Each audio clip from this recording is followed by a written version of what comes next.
blinking, and every time you figure it out. Yeah. I did set for our organization, set the raise hand as a separate button, whereas it was buried in the react, which was confusing. Takes top for doing that. Yeah. I finally found the setting to do that. Okay. We do We appear to be are, streaming. yes. Right. Good morning, everyone.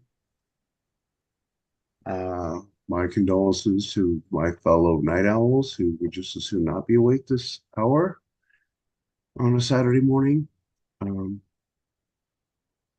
We are embarking on the second endorsement meeting for our candidates for the 2024 November election. As you can see from the agenda, as we have a number of candidates joining us over the course of the morning and the early afternoon. We appreciate you being here to listen to them and to make your determinations on that.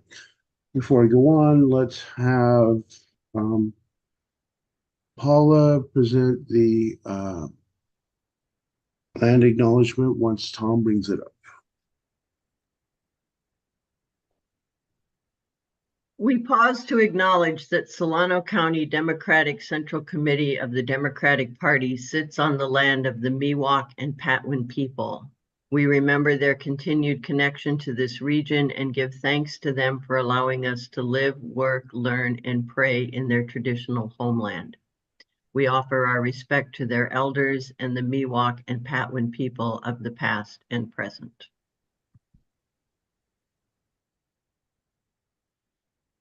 All right, thank you, Paul. I appreciate that.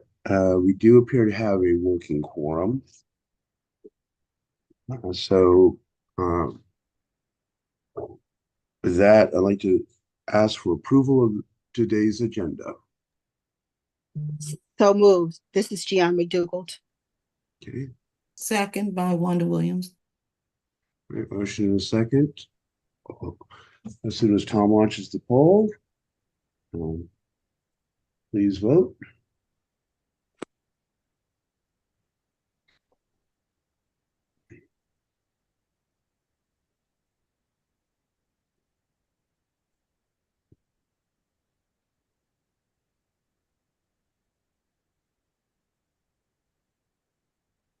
I'm not seeing the poll come up. Yeah, neither am I. That's because it hasn't come up because this is not our monthly meeting. I had to create one real quick. Oh, No problem.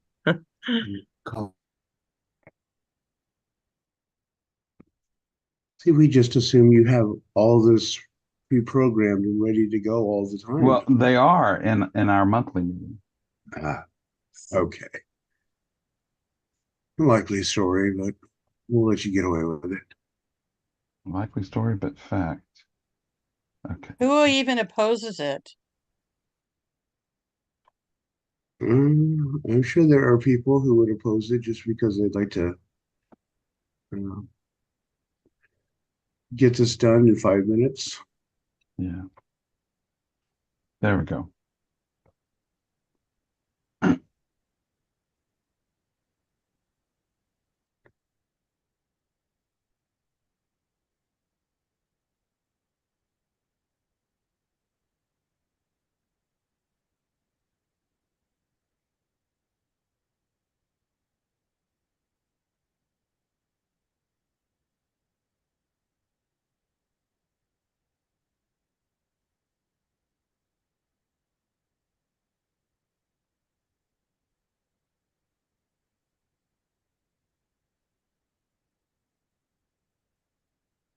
Okay.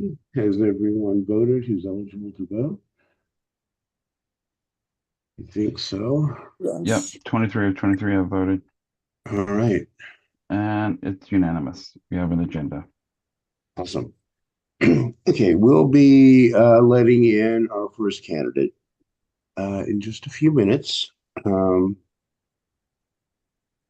So, as with last Wednesday, each candidate will be given 2 minutes for an opening statement, followed by up to 5 minutes for questions. There will be no closing statement allowed. And I just want to remind everyone that we ask you to make sure your behavior contributes to making this meeting welcoming, respectful, safe, supportive, and harassment-free. We are all bound by the state party's code of conduct, which in a nutshell means act like a grown-up, treat each other respectfully, no personal attacks, etc., etc. Unfortunately, we had an incident in our last meeting, which is why our some of our technical process has changed for this meeting to hopefully avoid such incidents. So with that, the other thing I will remind everyone is, as has been our practice since meeting virtually, voting on endorsements is one, limited obviously to voting members. If you are an alternate and your member is present, you do not have a vote. The second thing, in order to vote, you must be present at some point during the meeting, and Zoom helps us take attendance with that. You do not need to be present for the entire meeting, so that if you have another event that you need to go to, or soccer or shopping or whatever takes priority in your life, you can do that. But as long as you were present at some point during the meeting, the ballot will be mailed out by Tom, and also the password will be made available to those present. And voting will remain open for 1 hour after the meeting closes. I think I said either 3 or 3:30, but I don't think we'll get done before.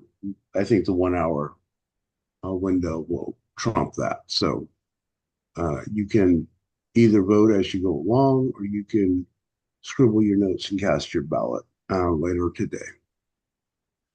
And with that, I think I have vamped sufficiently that it is 9:10. So, Ron, if you want to bring in our first contestant, Trevor Masinski. Sure thing. Here he comes.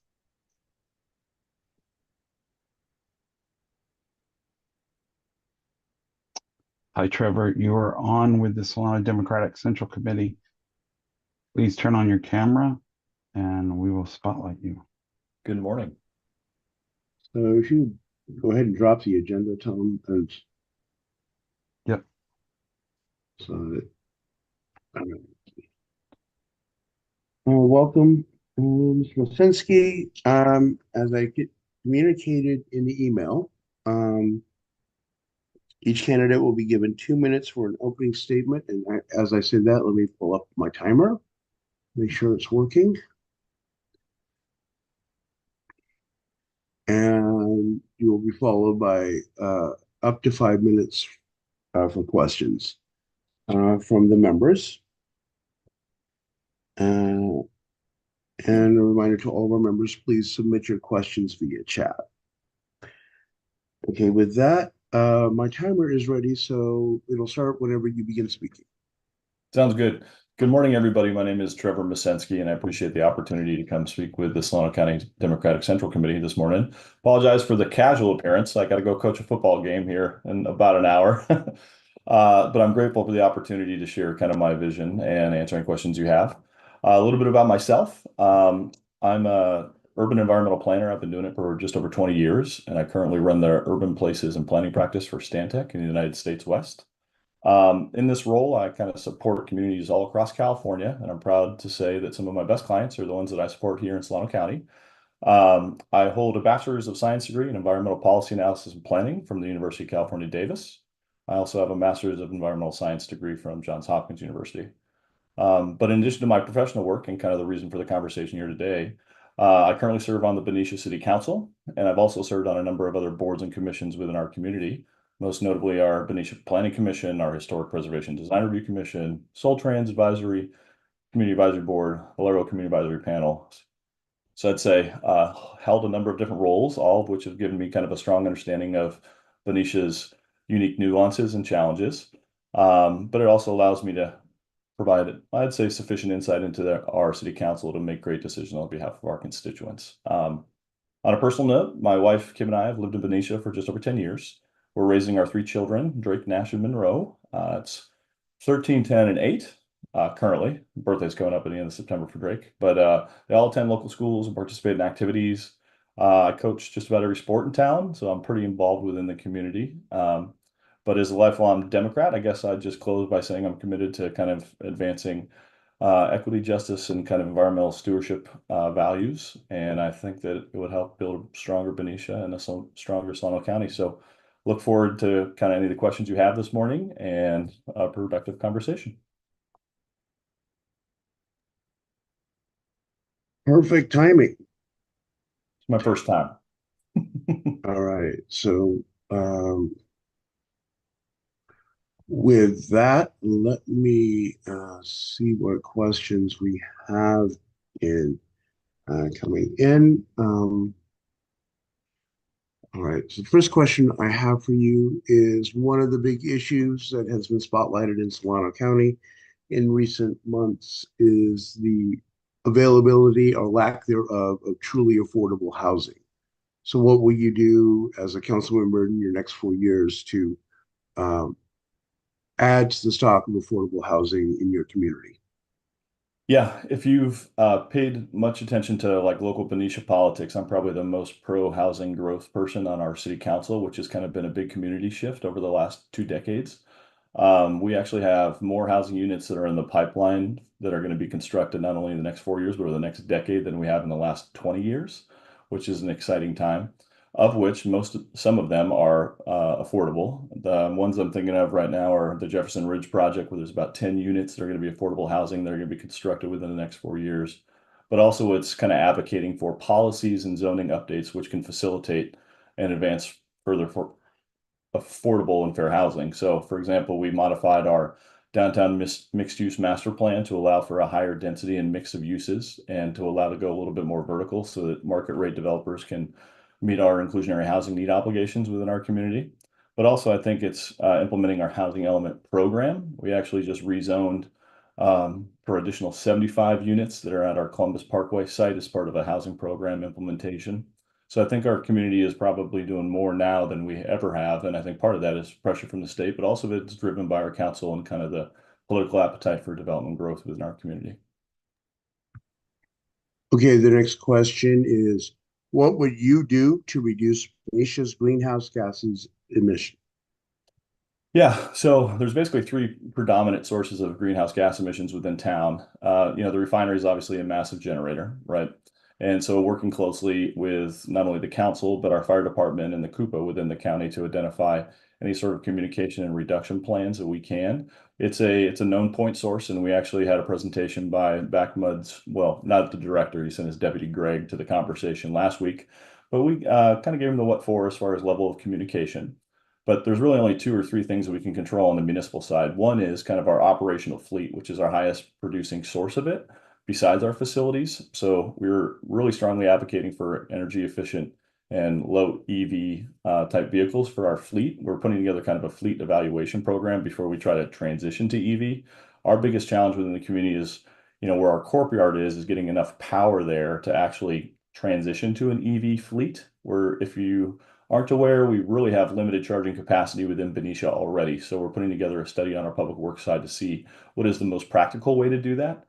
We've had a conversation and there's consensus amongst our council currently that we want to kind of go there eventually, but it's also the dollars and cents perspective. EVs aren't cheap and we're in a kind of a budget crisis right now. Now the facility side, I think we always have, I don't know, maybe 2 or 3 like little capital projects that we pull off every year, whether it's like energy efficient HVAC units. Like I know we just approved one for our city manager's office. There was another remodel that was done for the police department. So we really pushed kind of energy efficient appliance replacement program within our kind of municipal and capital facilities. And then the last I'd say is just energy consumption amongst kind of the community, right? Since it's the largest contributor, we're really trying to advocate for MCE. During kind of my term on the planning commission, we approved what would be like the city's like largest renewable project out off Lake Herman Road. And I think it was a great opportunity for our community to kind of contribute to the overall reduction of greenhouse gas emissions. All right, the next question is, do you support the proposed Pride crosswalk in Benicia? Yeah, absolutely. I know this has been kind of a challenge. Yeah, I know it's been a challenge for the community for whether it's an art project or a city sponsored project. Absolutely no problem. I've actually worked in a number of communities to where they've become kind of a center point of like a district within a particular community, which is like pretty intriguing to me because I think that whether you've been to like the Dominican Republic and they have like the Umbrella Alley, or you go to Santa Cruz, it can be kind of a center point to generate commercial activity and create a sense of place. So absolutely, yeah, the more inclusive we can be as a community, the better.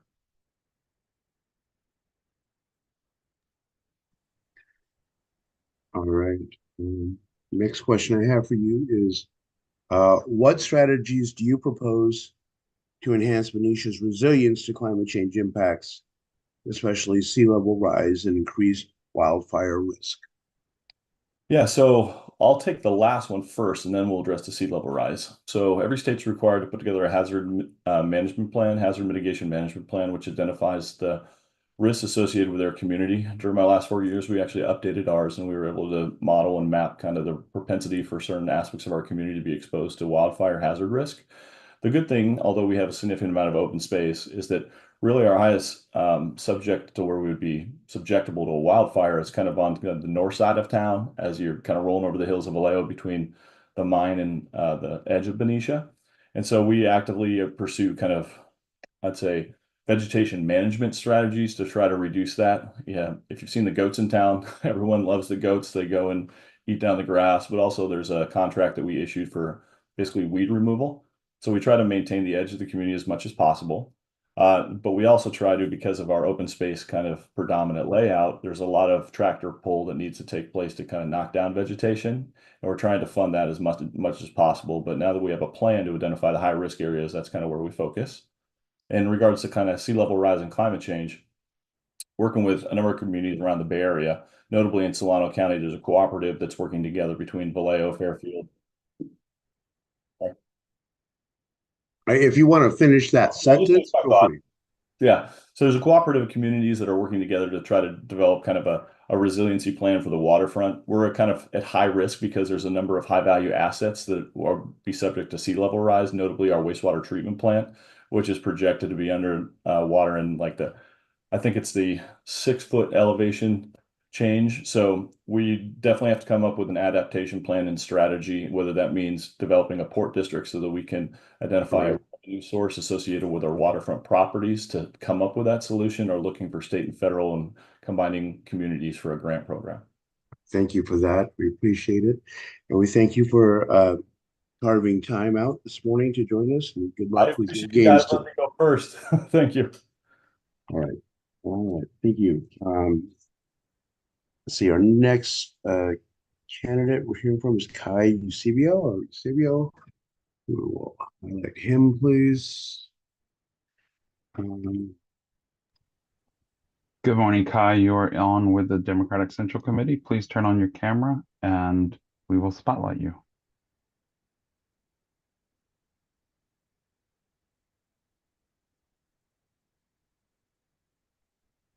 All right. Good morning. As we instructed everyone, you'll be given 2 minutes for an opening statement, followed by up to 5 minutes for questions from the members. There will be no closing statement. Our timer is ready to go, so I will start it once you begin speaking. Feel free. Well, good morning, Solano County Democratic Central Committee. As you know, my name is Kai Eusebio, and I'm running for FSUSD Governing Board Trustee Area 7. It's been a pleasure getting to know so many of you out in the community in my role as a district representative for the California State Assembly, and it was wonderful getting to see so many of you at the in-person meeting this last April and at the Presidential Debate Watch Party. It is with joy that I seek your endorsement. Our Central Committee supports our community's common democratic values and is the backbone of democracy in our region. Our committee's efforts are crucial in getting those who support democratic values down ballot into office, from our local school board races to getting VP Harris and Governor Walz into the Oval Office this election. I'm sincerely thankful for all that the Central Committee has done for Democrats and humbly ask for your support in joining my efforts to ensure that every student receives a quality education that prepares them for a successful future, as my community once did for me as a graduate of FSUSD schools. I ask that you join our team in my endeavors as the only endorsed candidate by our local teachers in FSUDA. I am the candidate who commits his democratic values and efforts to public service in his day job as your Assembly District Representative, and will bring my experiences working at the intersection of public policy and community service to the Governing Board. I pledge to work hard to foster a community where our students, parents, and educators are safe, successful, held accountable, and welcome to be and become themselves. I have the energy and experience to make a difference on the school governing board, and I humbly ask you to support me in ensuring student and educator success, creating a safe learning environment, and fostering community engagement, all of which I have repeatedly heard from our district stakeholders and in our community while on the campaign trail. I have the California Young Democrats endorsement and the Solano County Young Dems endorsement, and would be honored to have your endorsement too. Thank you so much, and I look forward to questions. All right. Thank you very much. I think you're one of the few who have gotten in less than 2 minutes. We appreciate that. First question this morning: what would you do to make sure students learn about the causes of climate change and how to address it? Ooh, that's a great question. Look, there's no doubt that climate change is the biggest issue and challenge of our time. And the kids going through our education system right now are the people who will have to address that in the future. I think it is important for us to invest, yes, in our STEM programs and making sure that students graduate with ambitions in going to the fields that will address that. Additionally, and dispelling disinformation is super important in making sure that our media literacy and our digital literacy around climate change is good, and that we don't have students misinterpreting bad things and bad faith actors. So with that, I believe that climate change is, once again, the challenge of our time. And on the school board, I'll make sure that we are able to address that in our education. Okay, next question. Do you support teaching menstrual health in our schools? Absolutely. I have a personal story with regards to this.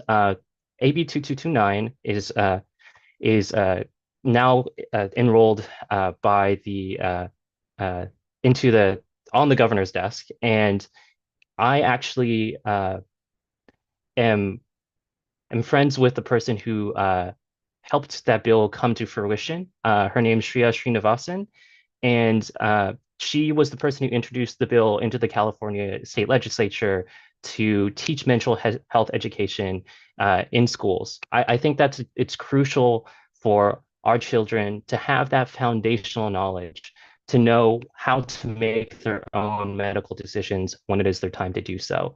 So absolutely, I am in support of that. All right.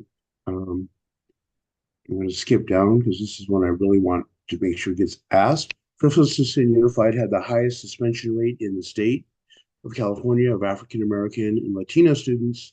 What intervention would you like to see to address this? Yes, that's absolutely a problem. And it's very unfortunate to see that, in knowing that Suisun City and the city of Fairfield are the second and seventh most diverse cities in California, and our population in the school district reflects that directly too. I believe that that is an issue that needs to be addressed, and I believe that that's a solution that needs to come from the bottom up. We need to listen to our community members, our parents, our teachers, and our community members and stakeholders at large to be able to come for indirect on-campus solutions to address that. We can't resort to punitive measures, punishing all of our students in schools, because at the end of the day, we are here and we should be here to educate all of our children. I think that it's extremely sad to see that that's a reality, and knowing friends and family members going through the system being subjected to that, it's a tragedy that needs to be addressed firsthand. Okay. What are your top 3 priorities as a school board candidate? My top three priorities are student and staff success, school safety, and community engagement. I believe that every student deserves a high quality education, and that there needs to be support towards college and career readiness, including our support of our current and future after school programs and our current and future career technical education programs. I believe that in order to do that, we also need to make sure that our teacher, staff, and faculty retention and recruitment should be prioritized, and making sure that the people who work in our district are able to live, thrive, afford, and feel like they belong in our community. I also believe in school safety, in the physical sense, but also in fostering safe environments, ensuring that our students, educators, and staff are safe and accounted for, and are met with the mental health and support that they need in district, and getting to and from schools as well, making sure that our communities are safe around us, and that we collaborate with all our important various stakeholders. Lastly, but I also think most importantly, community engagement is super important. Schools are a community, and they're the center of our community. Decisions should be made from our community after hearing from all of our stakeholders. Schools should meet and reflect the needs of our community, and we should be taking a diverse, student-focused approach instead of cookie cutter schooling in which there's a top-down approach. We need to listen to our community and make sure that all voices are heard and considered. And those are my three priorities. All right, thank you very much. Unfortunately, we are running out of time, so we just have to let the rest of the questions get to you. All right, thank you, Kai. Appreciate it. You taking the time to join us this morning, and we'll let you get back to the rest of your day. Thank you. Next candidate is Nikki Parr. If you bring her in, and we will highlight her, please.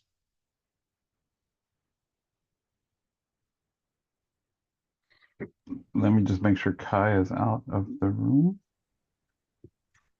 I'm not seeing him. He disappeared suddenly. Okay. Yep, he's gone.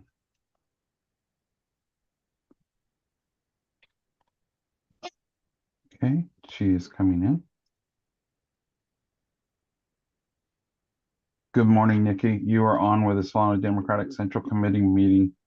Can you turn on your camera? There we go. I'm going to spotlight you now for the rest of the committee.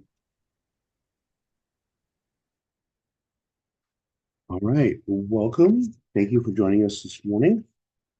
As I'm telling all of our candidates, you will be given 2 minutes for an opening statement, followed by up to 5 minutes for questions from the members. There will be no closing statement. And the timing will begin once you begin speaking, so whenever you're ready. Can you hear me? Yes. Okay, perfect. Well, good morning.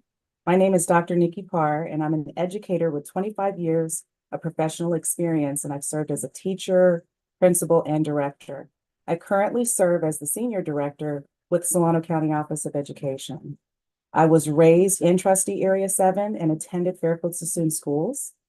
My mother is a retired Fairfield Sassoon teacher, and my father is a retired Chief Master Sergeant from Travis Air Force Base. My husband, who is also a teacher, and I are the proud parents of 3 sons. Throughout my career, I have strongly advocated for student well-being and safe and supportive school environments. I facilitated the implementation of positive behavioral interventions and supports, which was a countywide initiative that trained nearly 90% of public schools within Solano County. I led the opening of over 50 school-based wellness centers, providing students a safe space to de-stress and to learn coping strategies to improve their school performance. I also led the implementation of the Solano County School-Based Mobile Crisis Response Program, which provides services to students experiencing a mental health crisis at school. And since 2015, I have successfully led grant applications to obtain nearly $30 million in local, state, and federal funds to expand the diversity of school-based mental health clinicians, to address the impacts of collective community trauma, and to establish post-vention services after a violent or a tragic event has occurred in our community. If elected Area 7 trustee, I will prioritize high-quality education, access to mental health services, and community input in fiscal decisions. I'm deeply committed to serving trustee Area 7, the place where I grew up, and I would be honored to have your endorsement. Thank you for the opportunity to speak with you all today. Thank you so much. Your timing was perfect. Moving on to the questions. First question I have for you. Fairfield Sassoon Unified had the highest suspension rate in the state of California of African American and Latino students. What intervention would you like to see to address this? I want to see a return to full implementation of positive behavioral interventions and supports. PBIS, as it's known, has over 30 years of research around the impacts of having a system in place where every staff person is trained in how to interact with youth on campus, and a system that brings teams together to address issues within the school community in a timely fashion. So I would definitely be advocating for full implementation, which has not been focused as a much of a focus over the past few years coming out of COVID. And that's the case for many of our other districts within the county as well as across the state. Okay, next question. Did you seek the teachers union endorsement? I did. I reached out to the teachers union in June, and I was informed that they had already selected their endorsed candidate in the spring. And so I did not have an opportunity for an interview.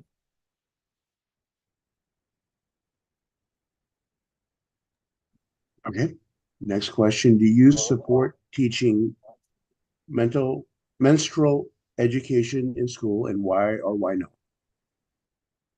Well, when I was attending school, we had training from our teachers, I believe it was 5th or 6th grade.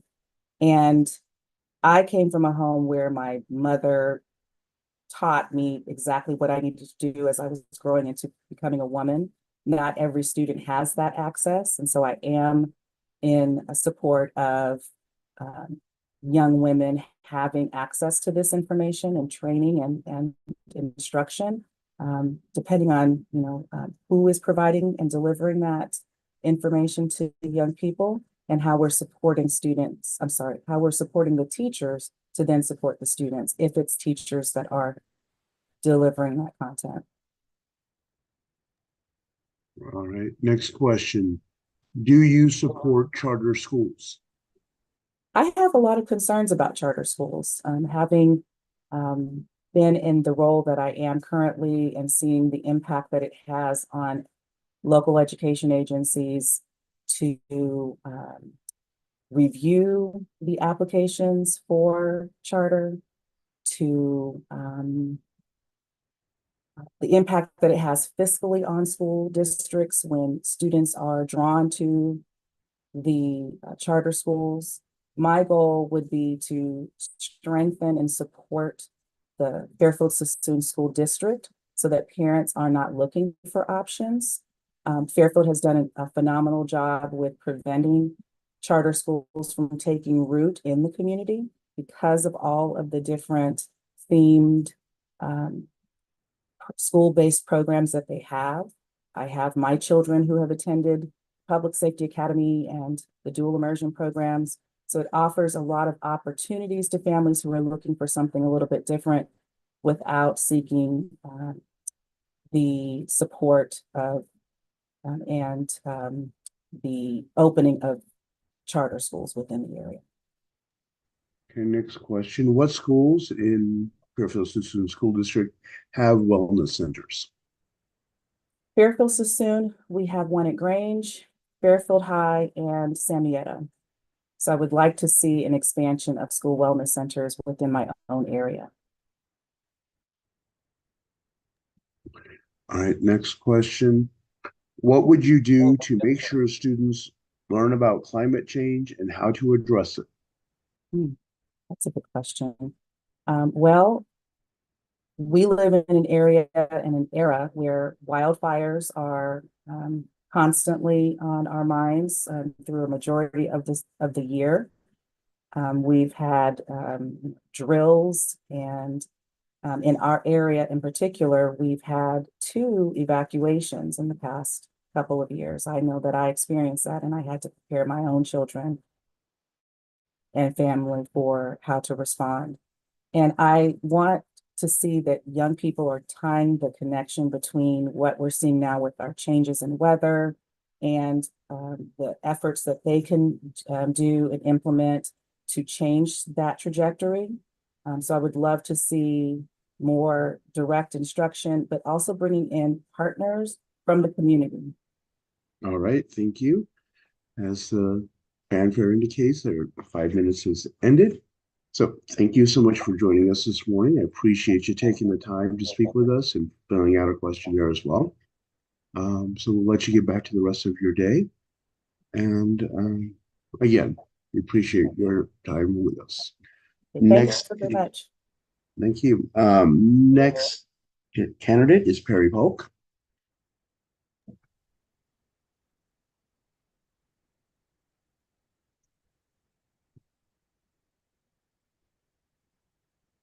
Hello, Perry. You are on with the Democratic Central Committee. Please turn on your camera and we will spotlight you.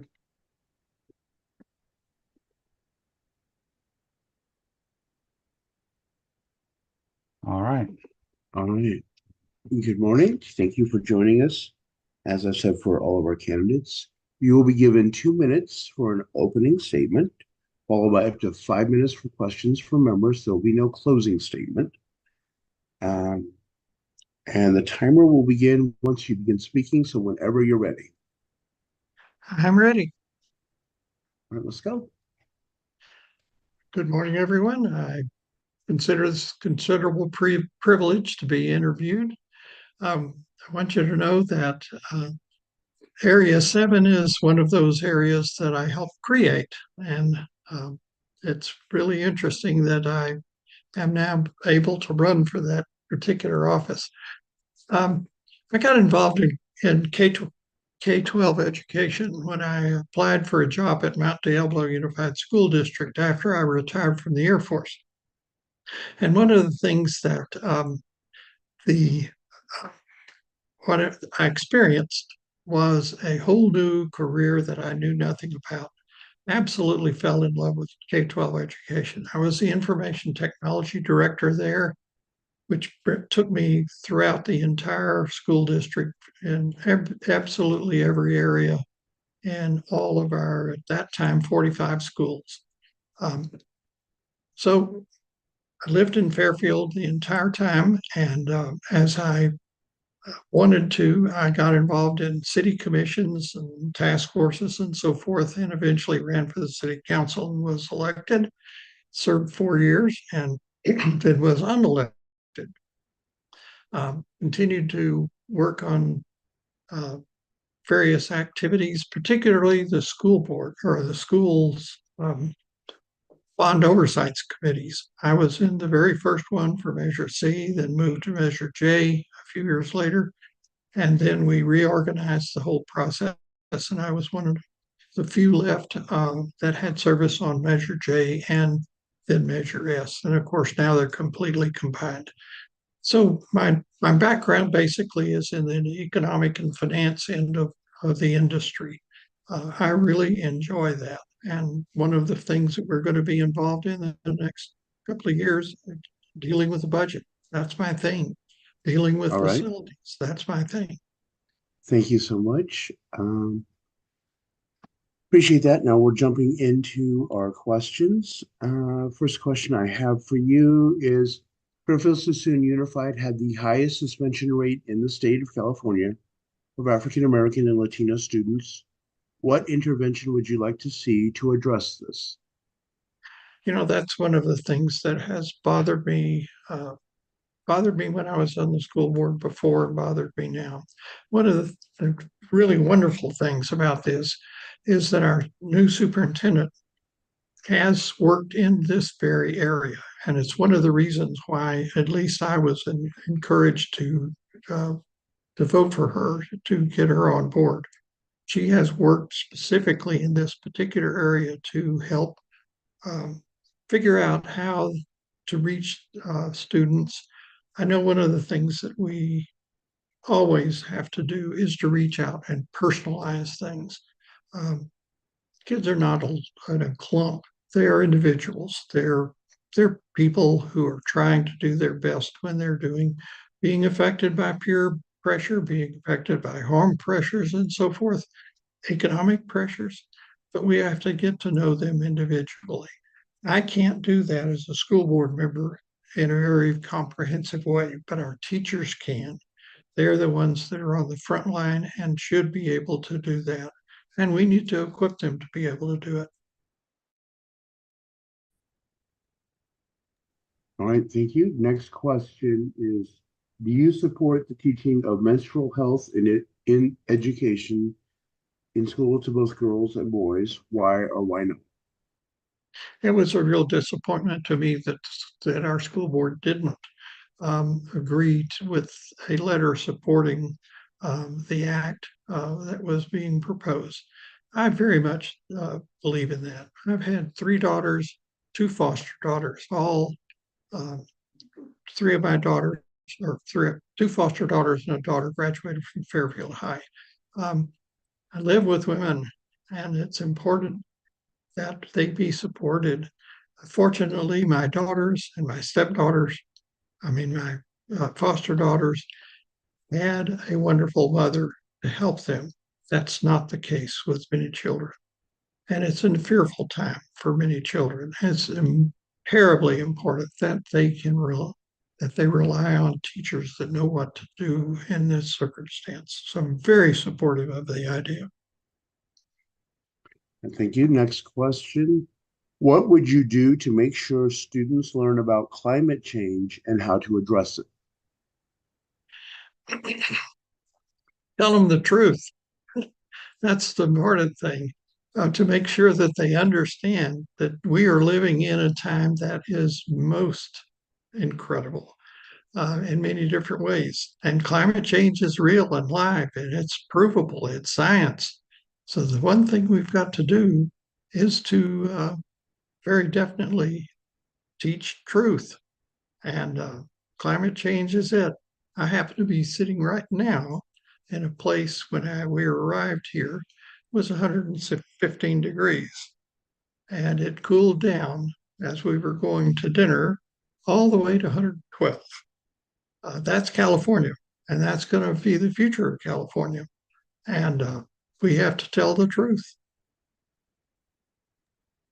All right, thank you. Next question is, which groups and individuals comprise your major endorsements so far? My primary endorsers right now are the people that I have served with, both on the city council and on the school board. You can ask anybody in any of those forums that I've served with, and for that matter, the oversight committee. Ask them about how I perform. They have, by and large, endorsed me. Very soon, we're going to have a letter come out from 2 superintendents and supporting my candidacy and explaining to the people, our voters, how effective I have been as a school board member.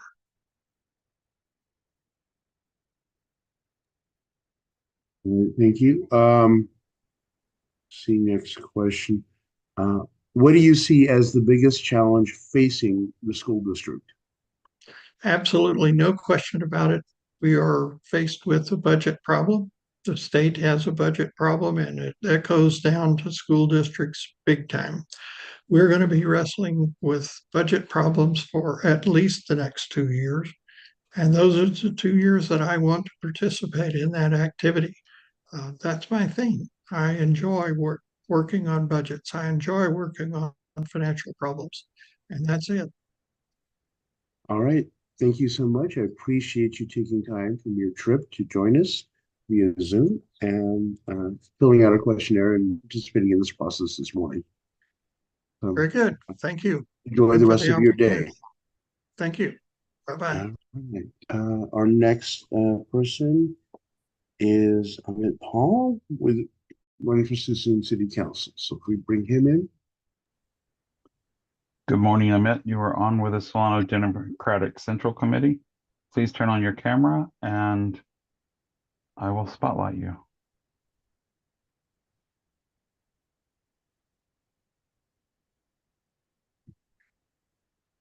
right. Well, he was there just a minute ago.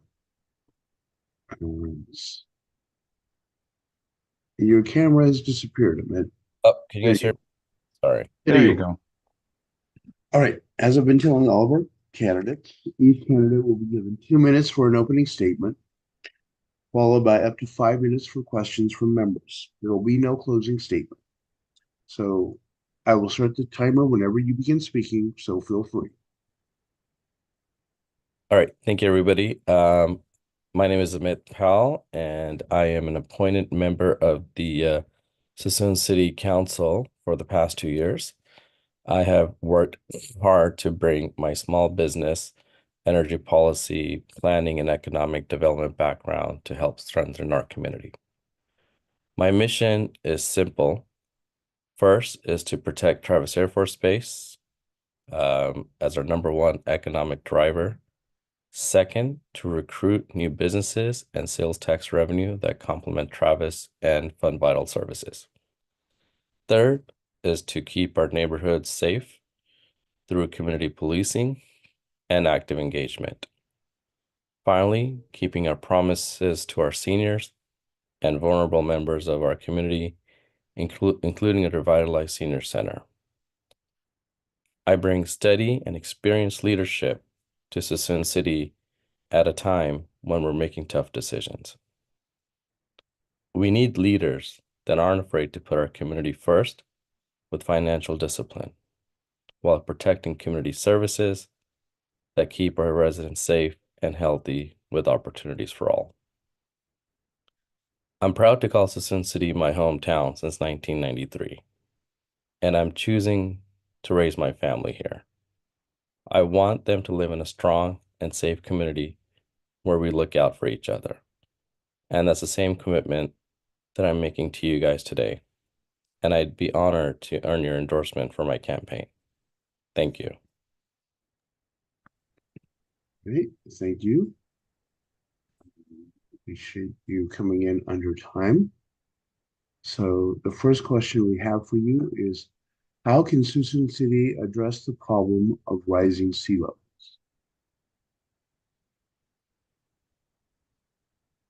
Sorry, okay. So this is a program where we are working with the Resiliences Project with the Sewer District. And I'm not on the environmental committee, but I support all the efforts that they're doing to ensure that A, we educate our young population of protecting the environment.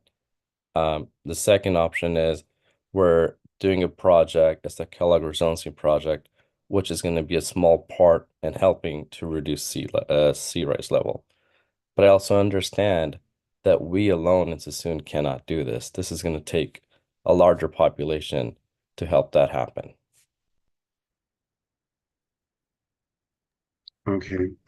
Next question I have is that one of the leading issues in recent months throughout Solano County has been the question of the availability or lack thereof of affordable housing.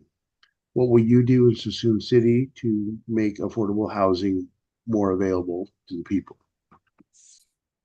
Sure. So if I'm in favor of affordable housing, but I think the biggest tool that the local government has lost for affordable housing was redevelopment agencies. That was an opportunity when cities had funding to help with affordable housing, economic development, things of that nature.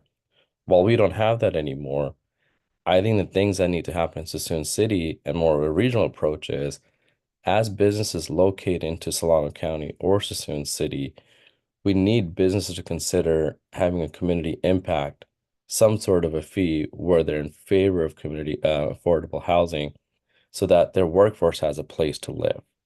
And the example I give is I've talked to people in Napa. It's great that Napa City or the county has hotels, the wineries, but the workers there don't have affordable housing. And I feel like in Solano County, we're starting to come to that point.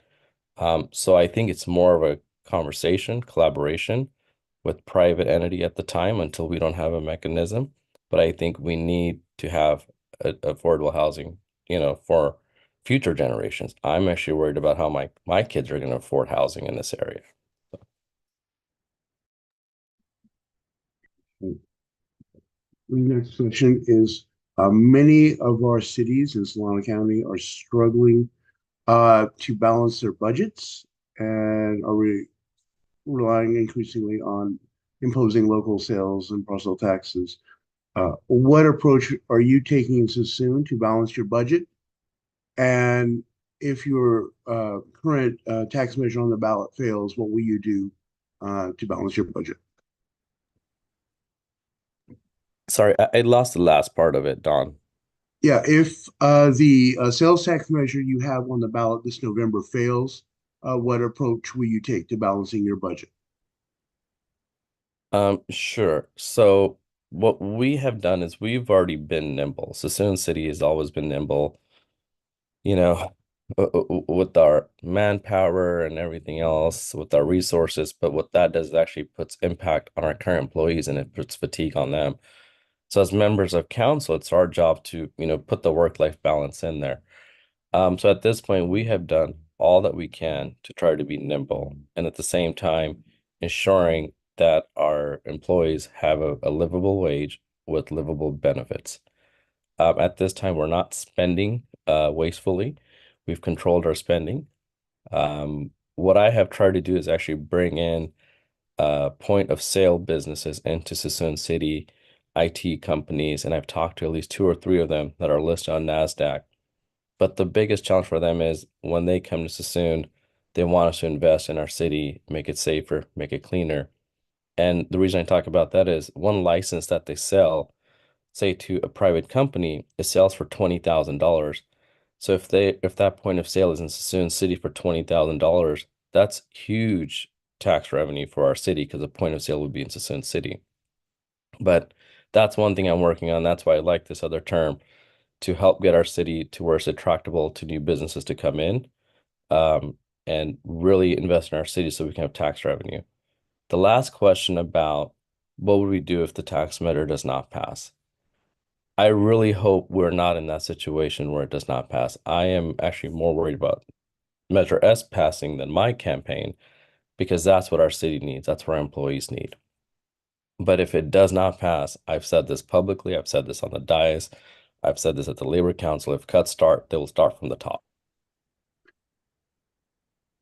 All right, thank you so much. We have hit our 5 minutes. So again, I want to thank you for taking the time from your busy day to join us and participate in our interview session. And again, good luck with the rest of your day and your weekend. So thanks. Thank you. Thank you, everybody, for taking time out of your weekend as well. Really appreciate it.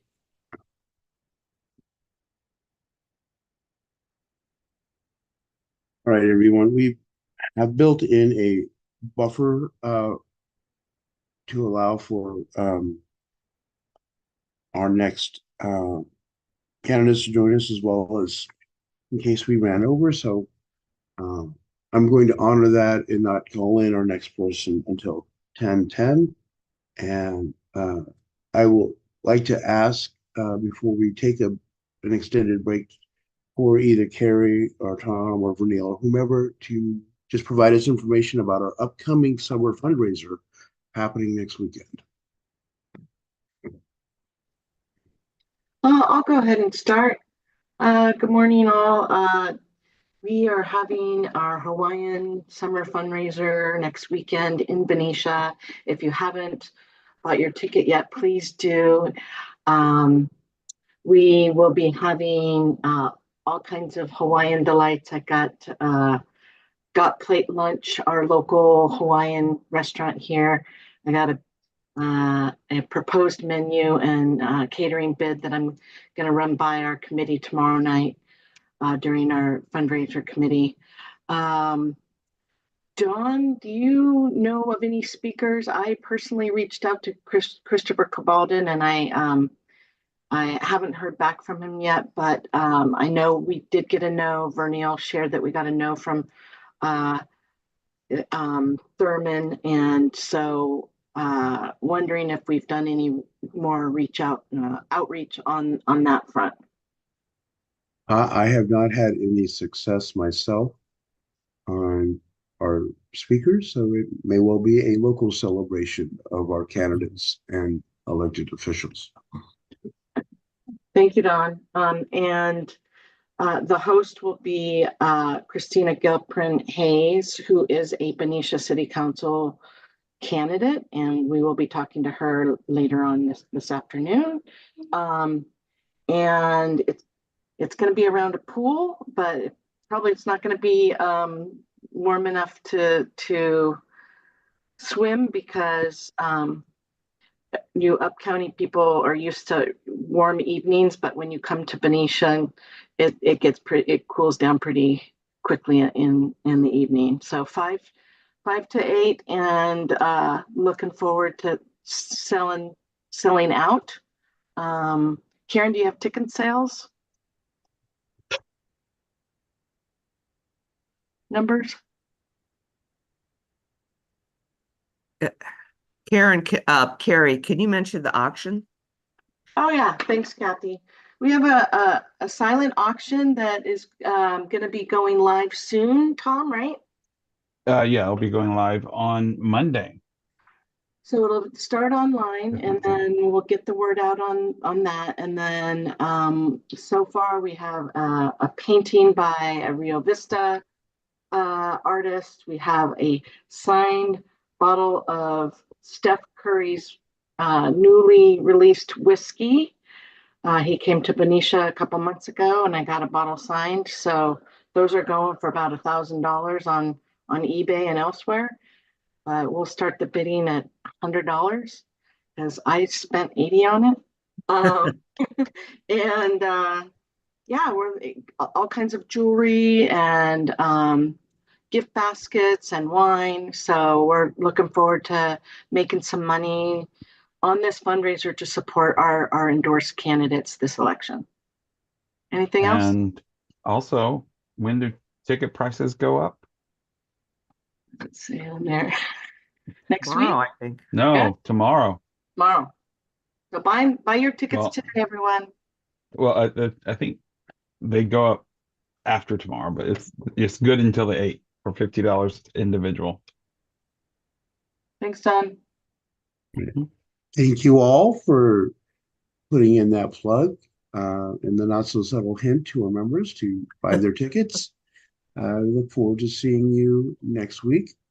And also, we will be having a debate watch party on the 10th, which hope to see you at as well. There will be a link for that to buy tickets in advance. And we'll cover that more in our next break as needed, but we'd like to see you there.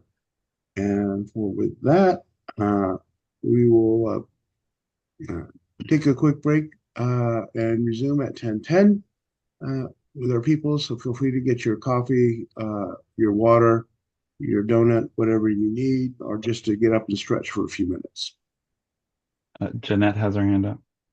I Jeanette, just wanted to say, in addition to the prices going up, because it's in a backyard, there's limited venues, so people better rush and get their tickets so that before it's sold out.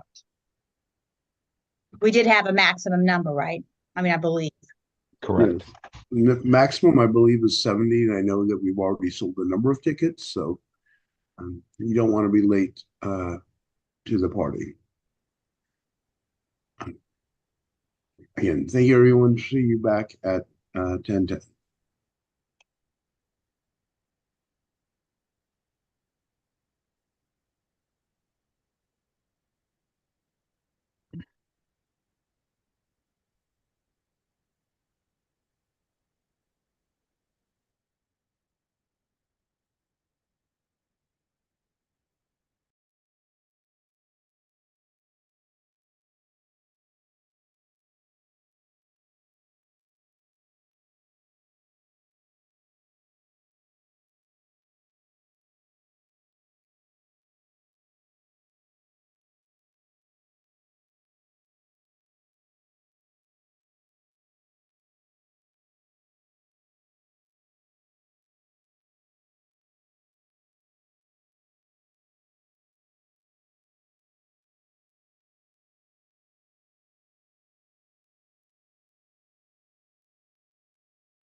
All right, are we back?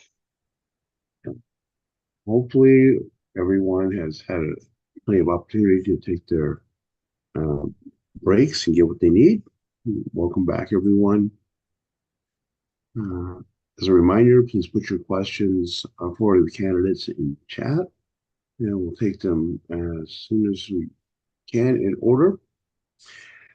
So, with that, if we are ready to bring up our next contestant, James Ward is running for mayor of Dixon. So, All right, I am bringing him in now.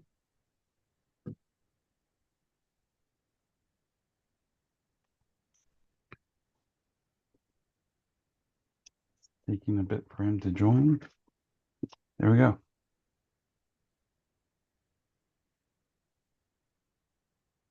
Good morning, James. You are on with the Democratic Central Committee. Looks like his audio is connecting. right, we'll give him a second. And All right, James, you're on. Looks like you're connected. I'm going to spotlight you for everyone. all You're right, on. great. Good morning, sir. Thank you for joining us. As I've been telling all of our candidates, you will be given up to 2 minutes for an opening statement, followed by up to 5 minutes for questions from the members. There'll be no closing statement this morning. And the timer is ready, so whenever you begin speaking, I will hit start. Okay, good morning, Mr. Chairman and the committee members. I want to thank you all for the chance for you all to get to know me. Basically, former U.S. Army veteran, proud to have served my country for 6 years. I had the pleasure and honor to meet a five-star general you may or may not know, five-star General Omar Bradley in El Paso, Texas. I was just in awe of this man, obviously from World War II. I joined and graduated the CHP Academy, 1983. At that time, I was stationed down in Orange County, Southern California, for about 15 years. I came up to Northern California in 1999. I promoted in the year 2004 to CHP Sergeant and went to San Francisco. My last year of service on the Highway Patrol was Sacramento, and I was proud to have served almost 28 years of service to our great state of California. During that time, the CHP to me was more than just California Highway Patrol. To me, it meant courage, honesty, and professionalism. Even in my retired life, I carried the military and the CHP efforts through all my jobs and professionalism.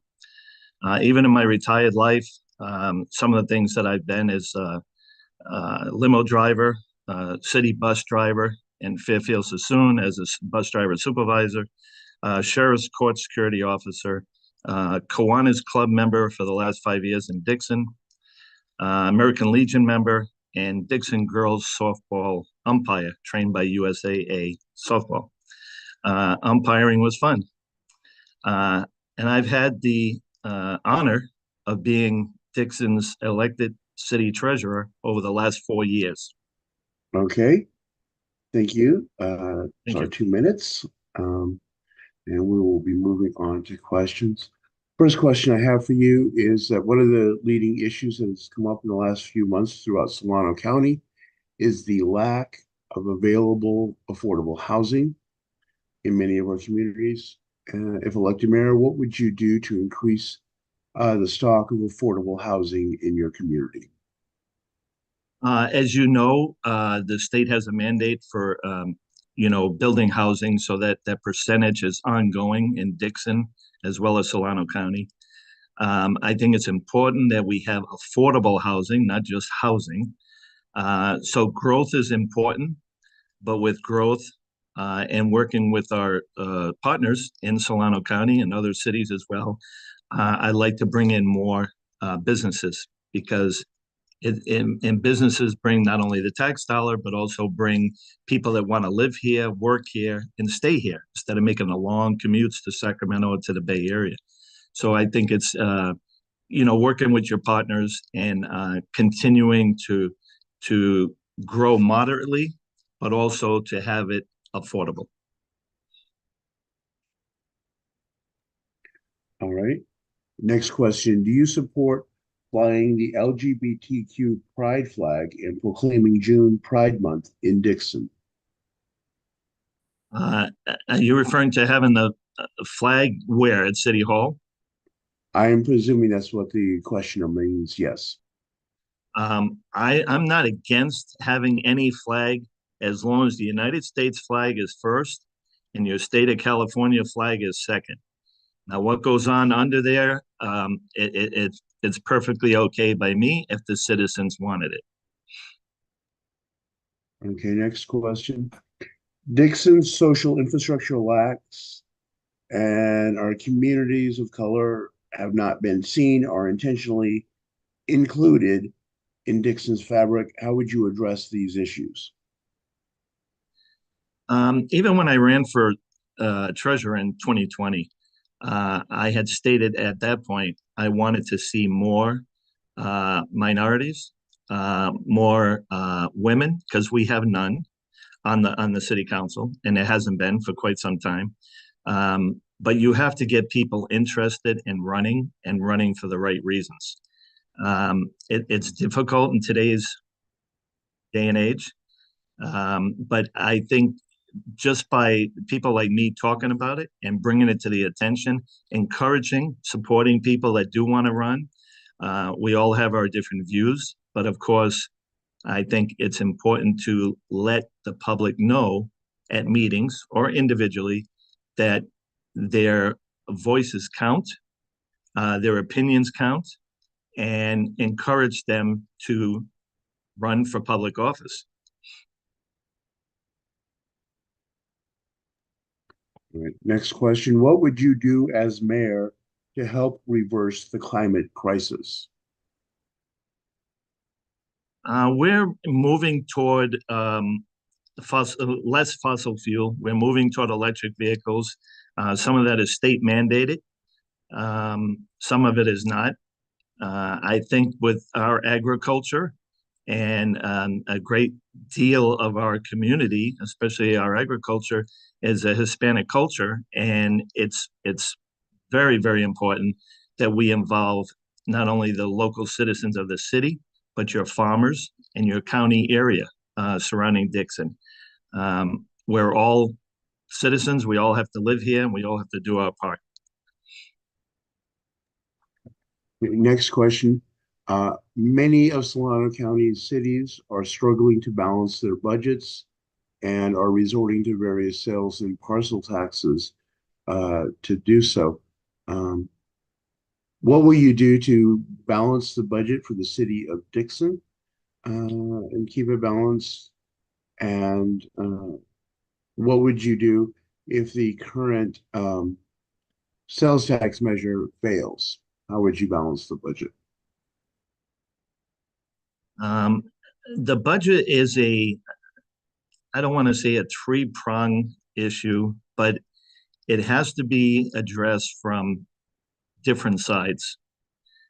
Yes, you have your general fund and you have your special funds, but regardless whether the 1 cent sales tax passes or not, I think you're just including, which they haven't done in the past, but including your finances on a quarterly and biannual basis, getting updates, which they do, and just controlling your spending, seeing things through, even though we're all not civil engineers.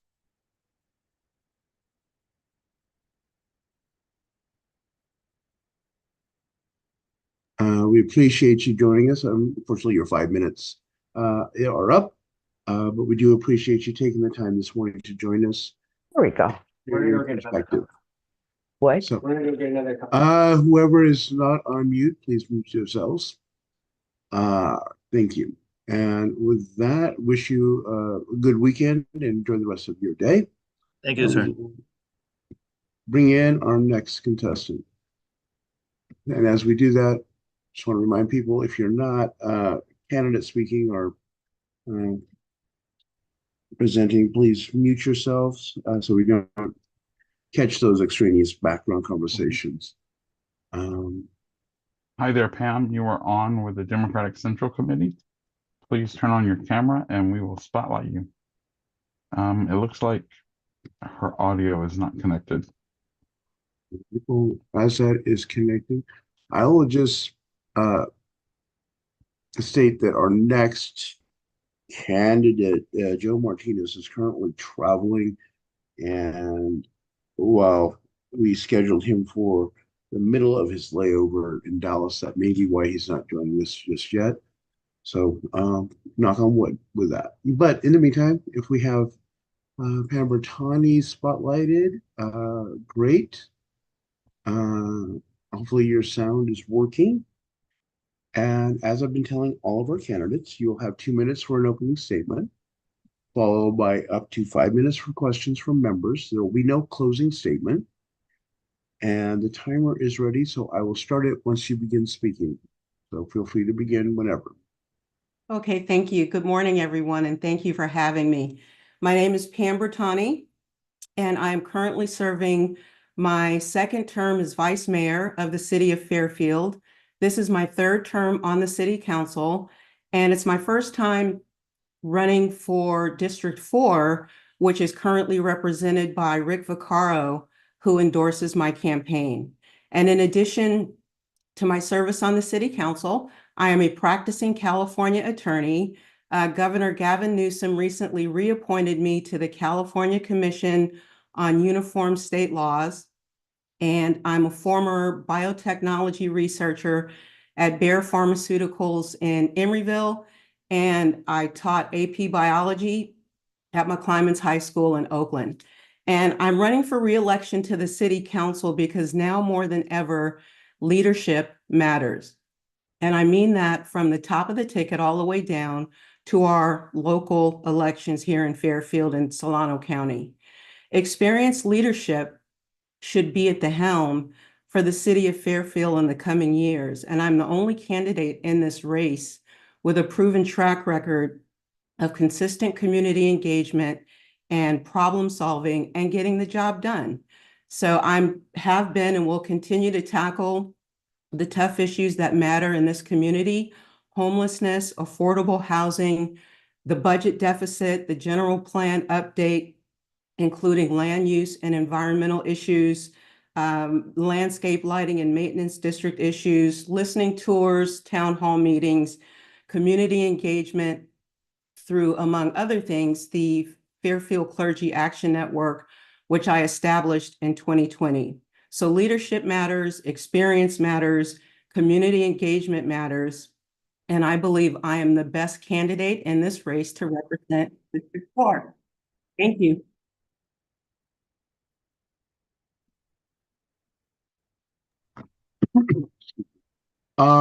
Thank you very much. Moving on to our questions. The first question says, in addition to Chuck Tim, you also endorsed Amy Sharp over our endorsed candidate, Bonnie Hamilton, who went on to lose by a few votes. Do you regret those endorsements? Can you repeat the last part of that question? Yes. In addition to Chuck Tim, you also endorsed Amy Sharp over our endorsed candidate, Bonnie Hamilton, who went on to lose by a few votes. Do you regret those endorsements? I don't regret those endorsements. Chuck Tim, as I said in my questionnaire, approached me early on about endorsing him, and I thought that he did a good job on the city council. And he asked me before Wanda did, and so when I discussed this with Wanda, she asked me to split, my endorsement, and I didn't feel comfortable doing that. But I have to stand by the decisions that I've made. Okay, next question. What have you done to address the climate crisis in your time on city council, and what would you do in the future? So as you know, we have a general plan update in the making right now, which we started in 2020 and will wrap up at the end of 2024. And that includes a robust climate action plan that will be in place and that we've already started working on. We've converted to our fleets to electric vehicles. We're using different lighting structures and strategies to fight our greenhouse gas emissions. And so it's those kind of things that will, I think, get the job done in that area. And a somewhat related question. What would you do to reduce greenhouse gases in Fairfield, both by city government and the residents? So I think I already hit on that. And then in terms of the residents, I mean, encouraging the use of solar panels, I think, is great. And I would love to see some incentives other than basically putting the cost of that on the backs of residents in terms of the availability and access to solar panels to reduce greenhouse gases.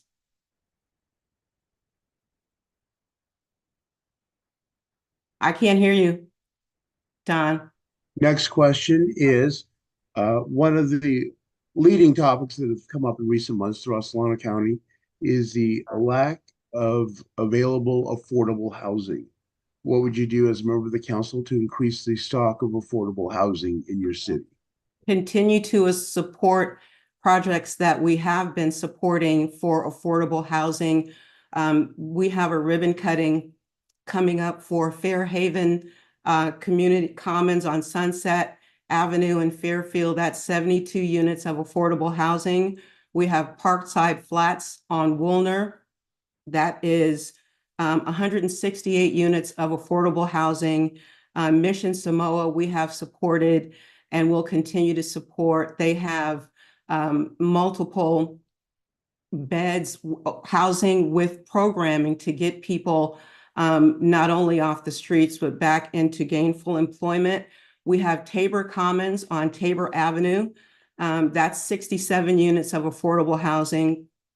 We have the Gateway Village Apartments in our sites that will be a total of 56 affordable housing units. And we have, I believe now, 3 Habitat for Humanity homes in the city of Fairfield. So that I know kind of scratches the surface, but there is a definite focus on affordable housing because that goes hand in hand with one of the #1 issues, at least in District 4 and in the city of Fairfield, which is homelessness. And in order to really, reduce the amount of homelessness, especially with the Grants Pass decision that you all know about, we will definitely need to step up our game and continue the kind of projects we've already completed with affordable housing. Okay, next question. Would you support a tax on gas appliances in the city?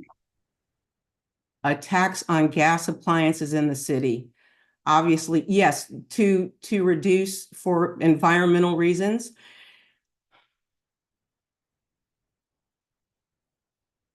I would support a tax on gas appliances moving forward in new units that are built instead of with electrical, with gas. Yes, I would support that. But for existing residents with gas appliances, I think I would be hard pressed to support a gas tax in existing homes with gas appliances. Moving forward with new development, yes, I would. All right, thank you. And that looks like we have hit our 5 minutes. I thank you for joining us this morning and answering our questions as well as participating in our whole process. So okay, thank you, everyone. Have a great day and a great weekend. Enjoy the rest of your day. Thank you. Bye-bye. Our next, and he is with us in the break, is Joe Martinez. So I think, let's make sure we bring him in. Right. Good morning, Joe. You are on with the Democratic Central Committee. Please turn on your camera so we can spotlight you for the rest of the committee. All right. You are muted. Good morning, everybody. All right, great. We can connect with you. All right, Joe, are you hearing us well? I'm hearing you guys well. Okay. As I've been telling all of our candidates, you will have 2 minutes for an opening statement, followed by up to 5 minutes for questions from members. There will be no closing statement. The timer is ready, so I will start it once you begin speaking.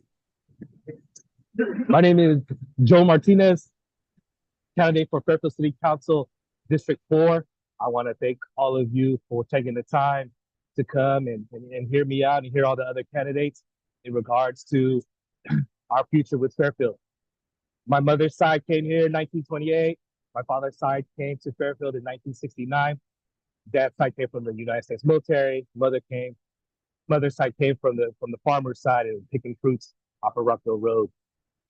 I come to you with experience from being the vice chairperson of the Youth Commission, board member of the Matt Garcia Foundation, one of the founding members of Kiwanis Club, and just recently a union labor president for our Solano County Probation Peace Officers Association.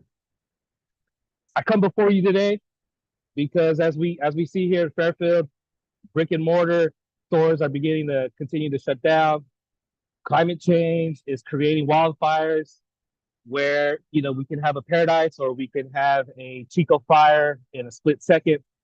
And does our city have enough tax revenue infrastructure to sustain the police force, the firefighters, Parks and Rec, the water operators? Do we have enough to move forward with Fairfield? I want to say to you today that I want to bring new faces, new energy, new innovation to help the leaders of today make sure Fairfield has a brighter future. And part of my endorsements here is Aaron Hannigan, Board of Supervisor, Solano County Board of Supervisor, Monica Brown, Councilman Doug Carr, Councilwoman Doris Pandoro, City Treasurer Arvinda Krishnan.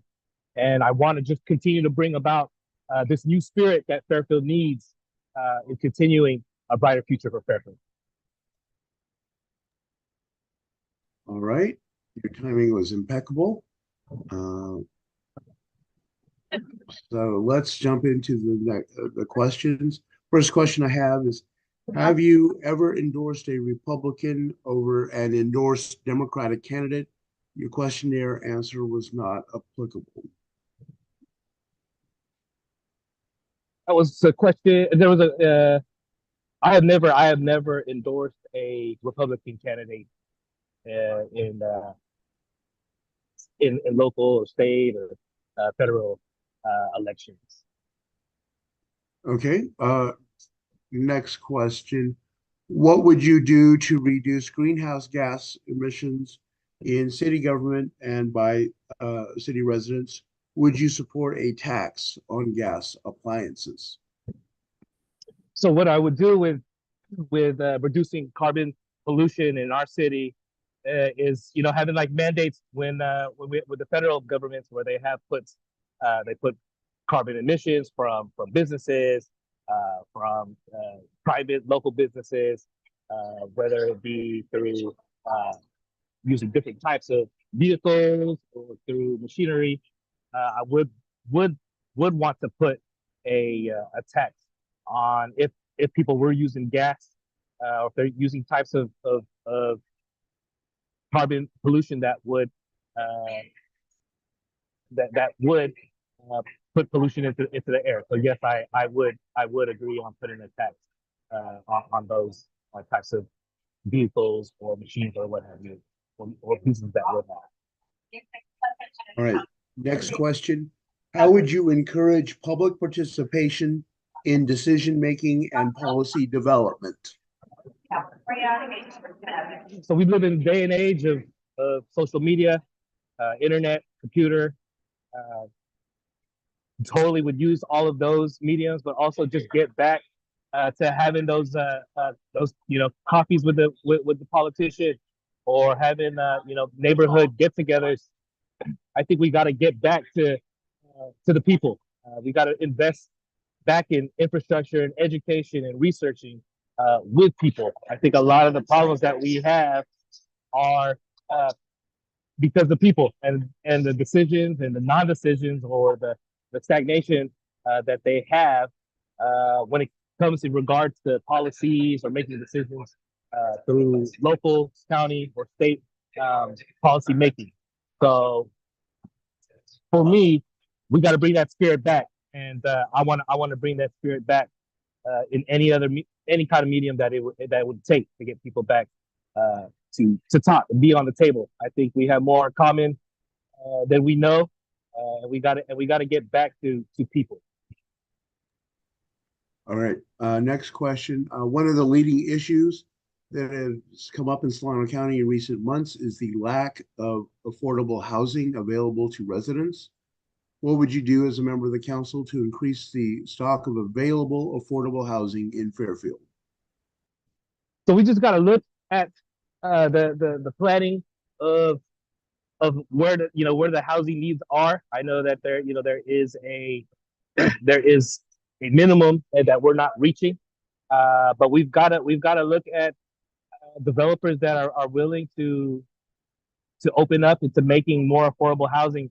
I know that they had the Nova housing by Solano College, which is over $3,000. I think we need to reach out and see if there's any other kinds of subsidies or grants. If we're getting those types of developers to see if we can cut back in rent. I think we've got to advocate for all socioeconomic groups that we have in Fairfield and Solano County, and push forward and let the politicians know that it is really expensive to live California, Fairfield. So it's we live right by the Bay Area, and we need to look wholeheartedly and as a collective, as a people, as a community, do we really want to put our other brothers and sisters, our other community members in these types of situations in regards to rent and affordability? Okay. Next question. Do you support having the LGBTQ pride flag flown for the month of June at City Hall and declaring June Pride Month in Fairfield?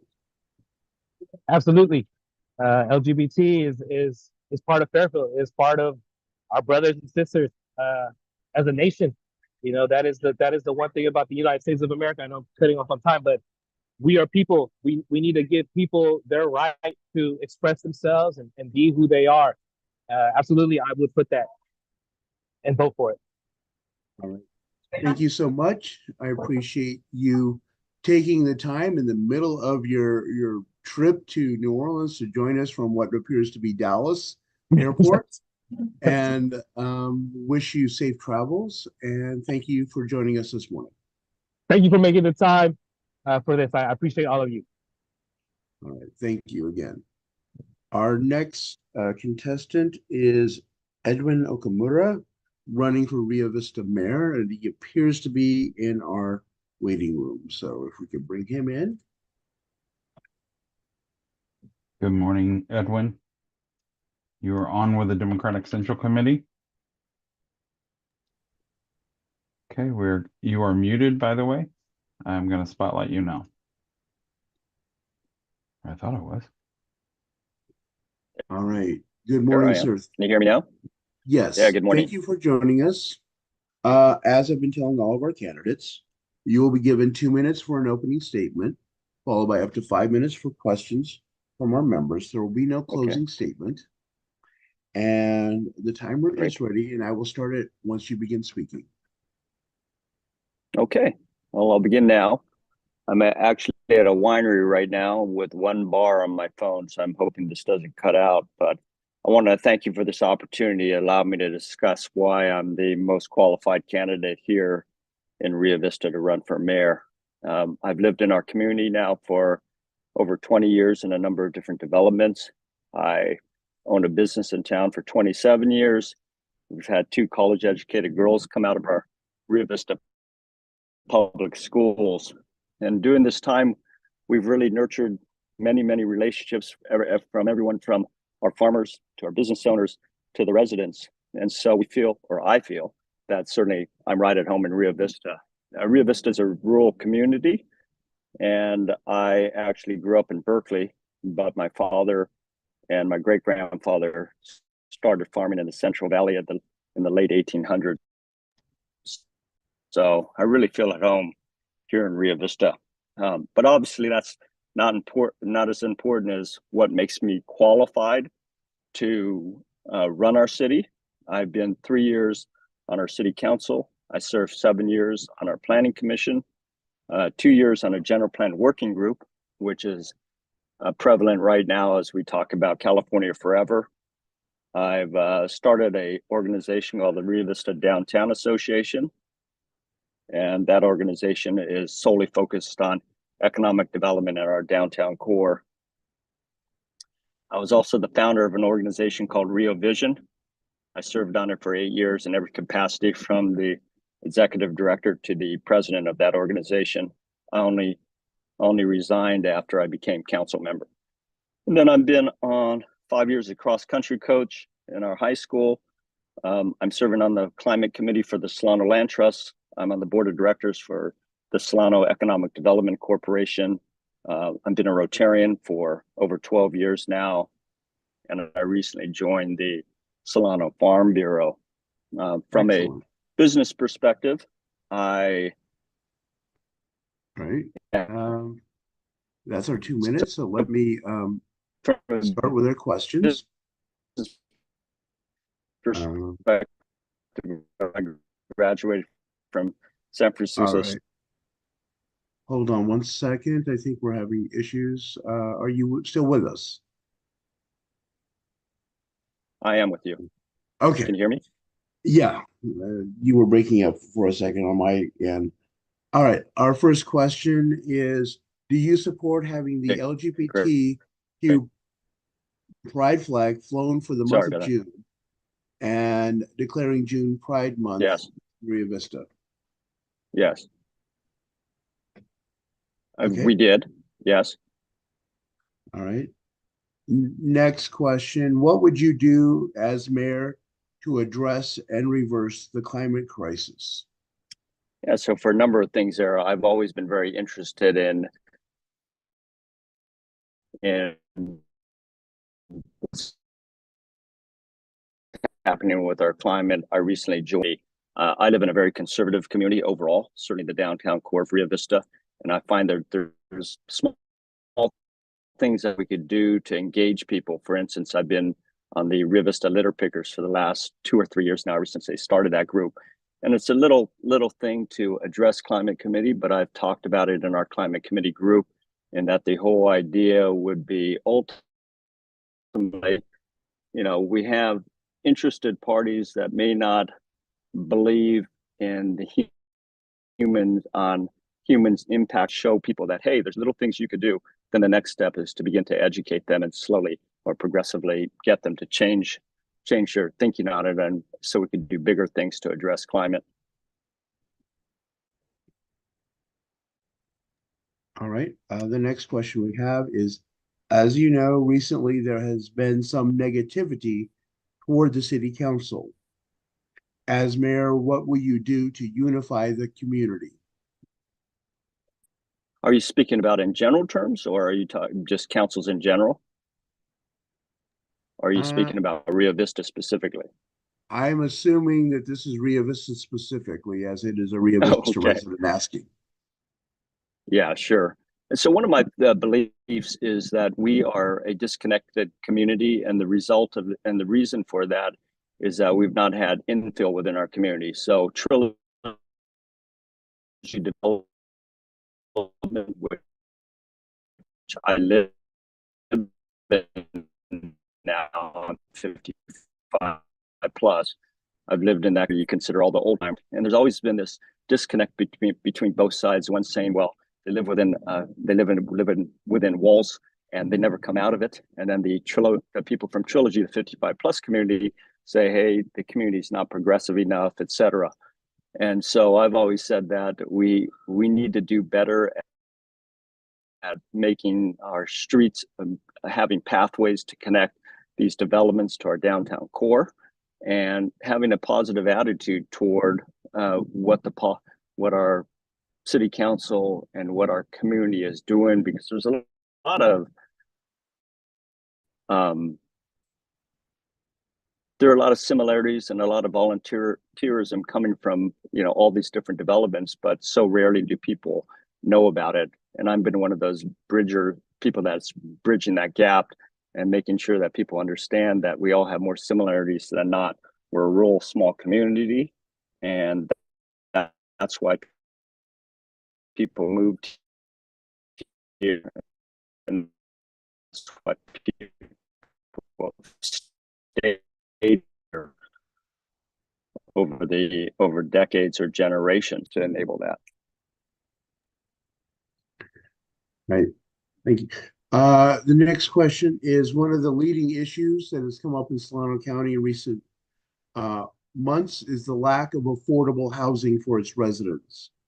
What would you do as mayor of Rio Vista to promote the stock of available affordable housing in your community?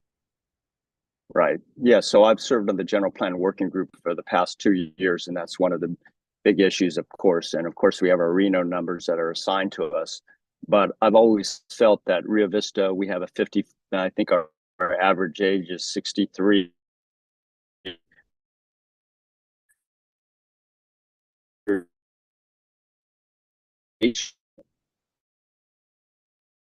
We want younger people to move into our community. Don, I'm gonna stop his video so his voice can come through. Okay. Affordable already, if most is county, but family homes and apartments. No.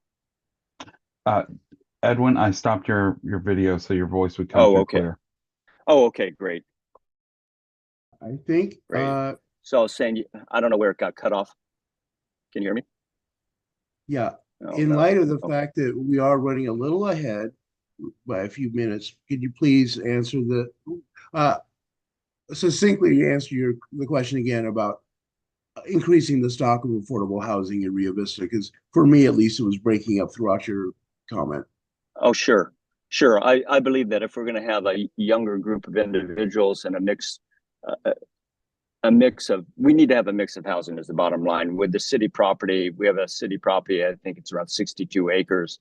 And we've talked about how we have to have a mix of everything from townhouses to condos to more apartments in Rio Vista. Furthermore, I also believe that we need to have transitional housing. We have a population that's aging. 63 plus is our average age within Rio Vista.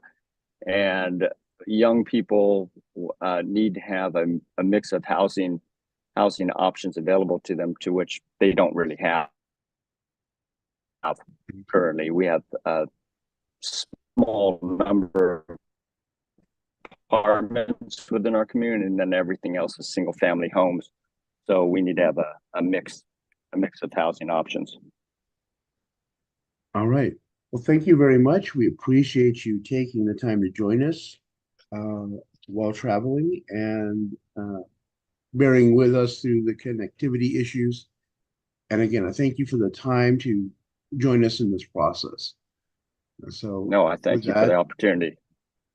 Enjoy the rest of your day, and we will let you know once our process is completed. Great. Thank you very much. Have a nice day. Goodbye.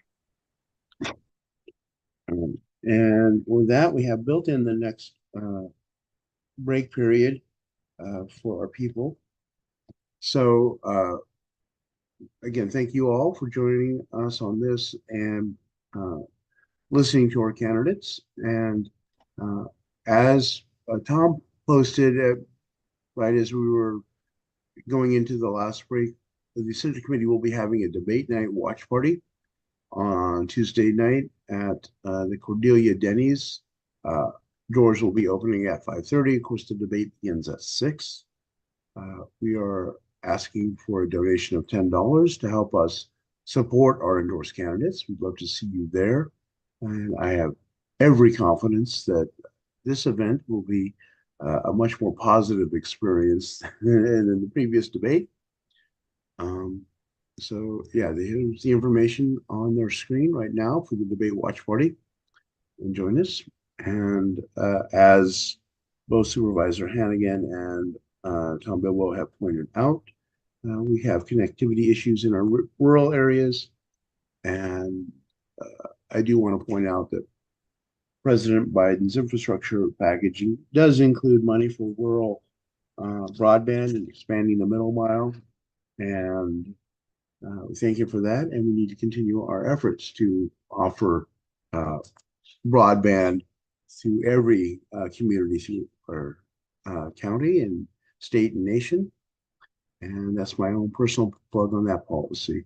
So with that, we're going to go ahead and jump to our next break so that we let our next candidates in at the time we told them that they would be joining us. So again, feel free to stretch, get your coffee, get your soda, whatever you need. And we will be resuming at 11. And Don, per our policy, I will be putting Central Committee member Andrea Source into the waiting room right now. All right. Sounds good.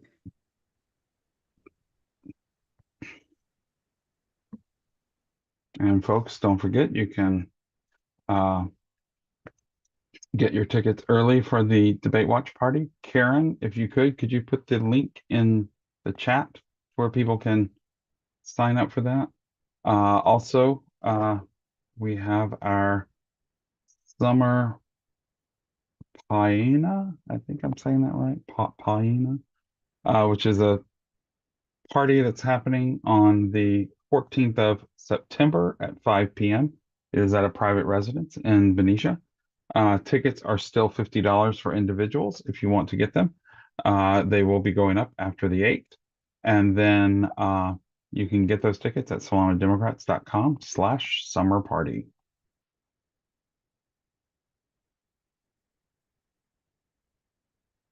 Buy early, buy often.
All right, everyone, we're getting almost to 11 o'clock, so hopefully you're making your way back to your seats. We will be getting underway in just a minute with our next candidate.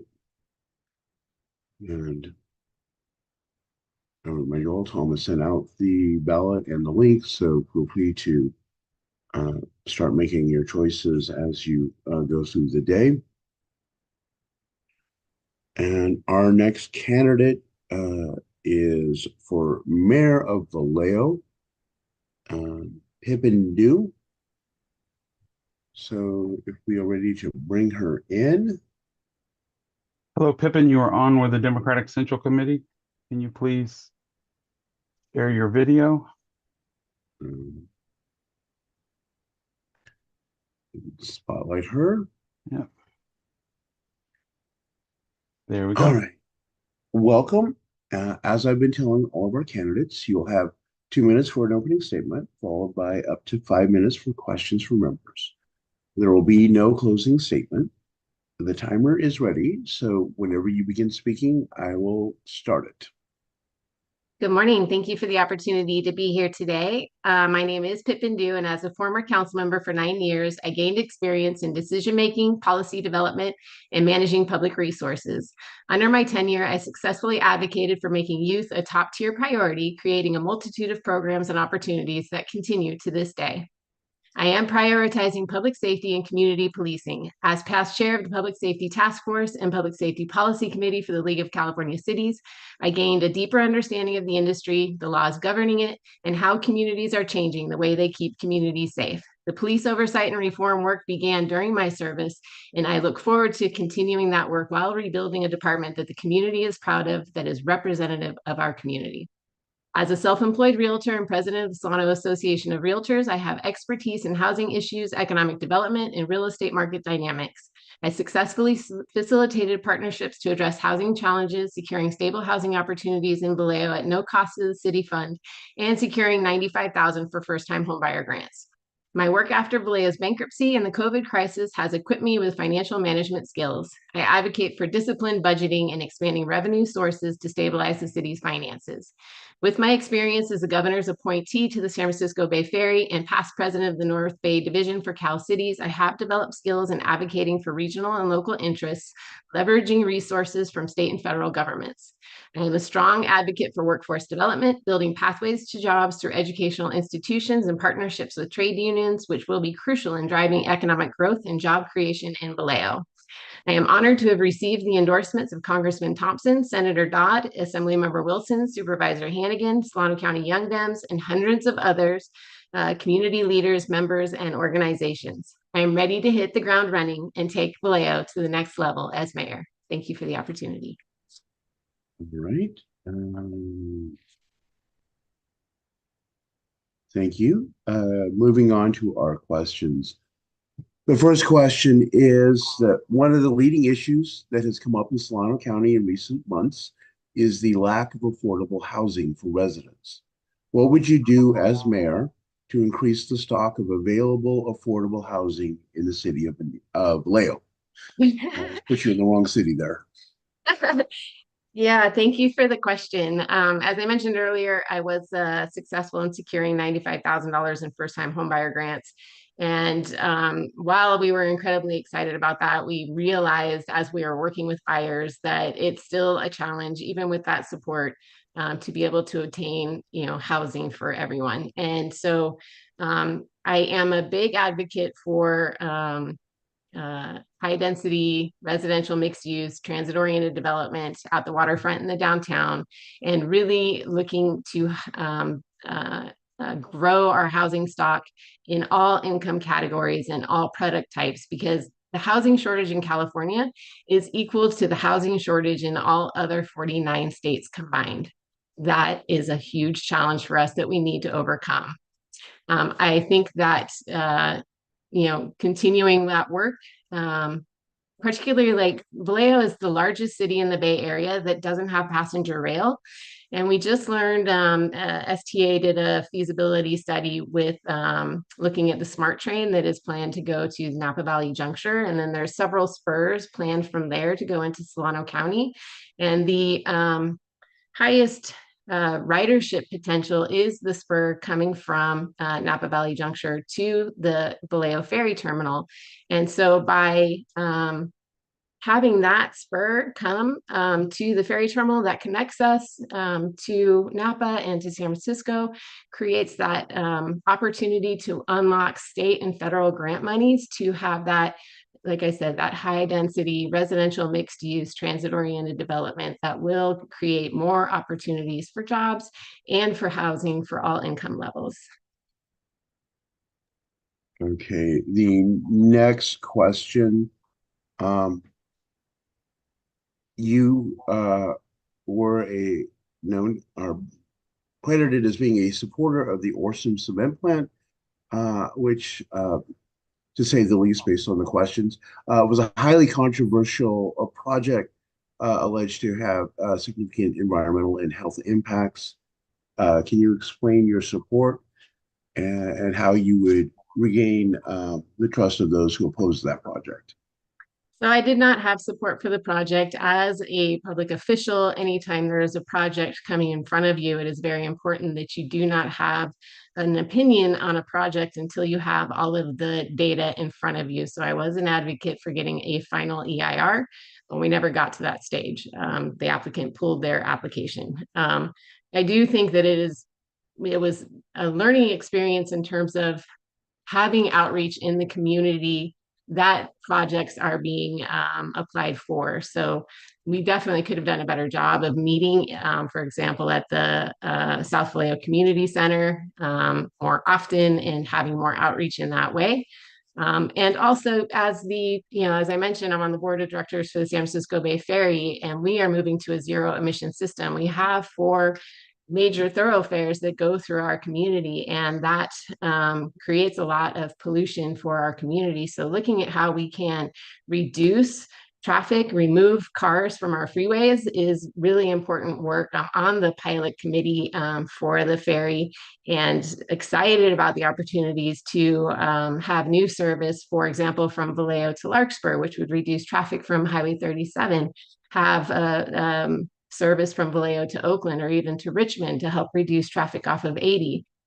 We also are looking at, I just got to tour this facility in Alameda and Navier electric flying vessels, which have hydrofoil technology, which actually lifts the vessel when they get up to speed out of the water and reduces the drag on the vessel itself so that it's more energy efficient and does not need to go to significant depth. So only 18 inches clearance is needed, which reduces the need for dredging, which is great for the environment and also great for our budgets.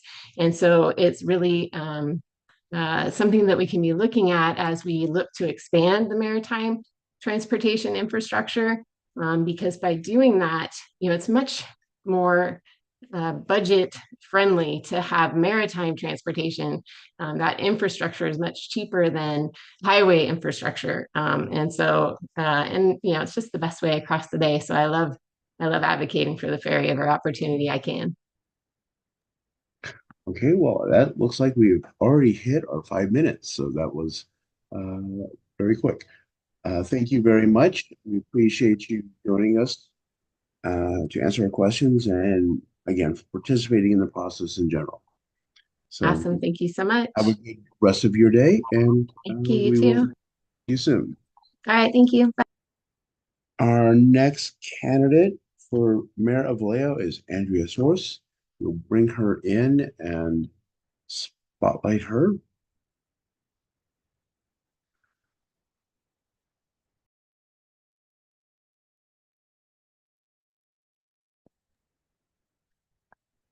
Good morning, Right. Andrea. You are on with the Solano Democratic Central Committee.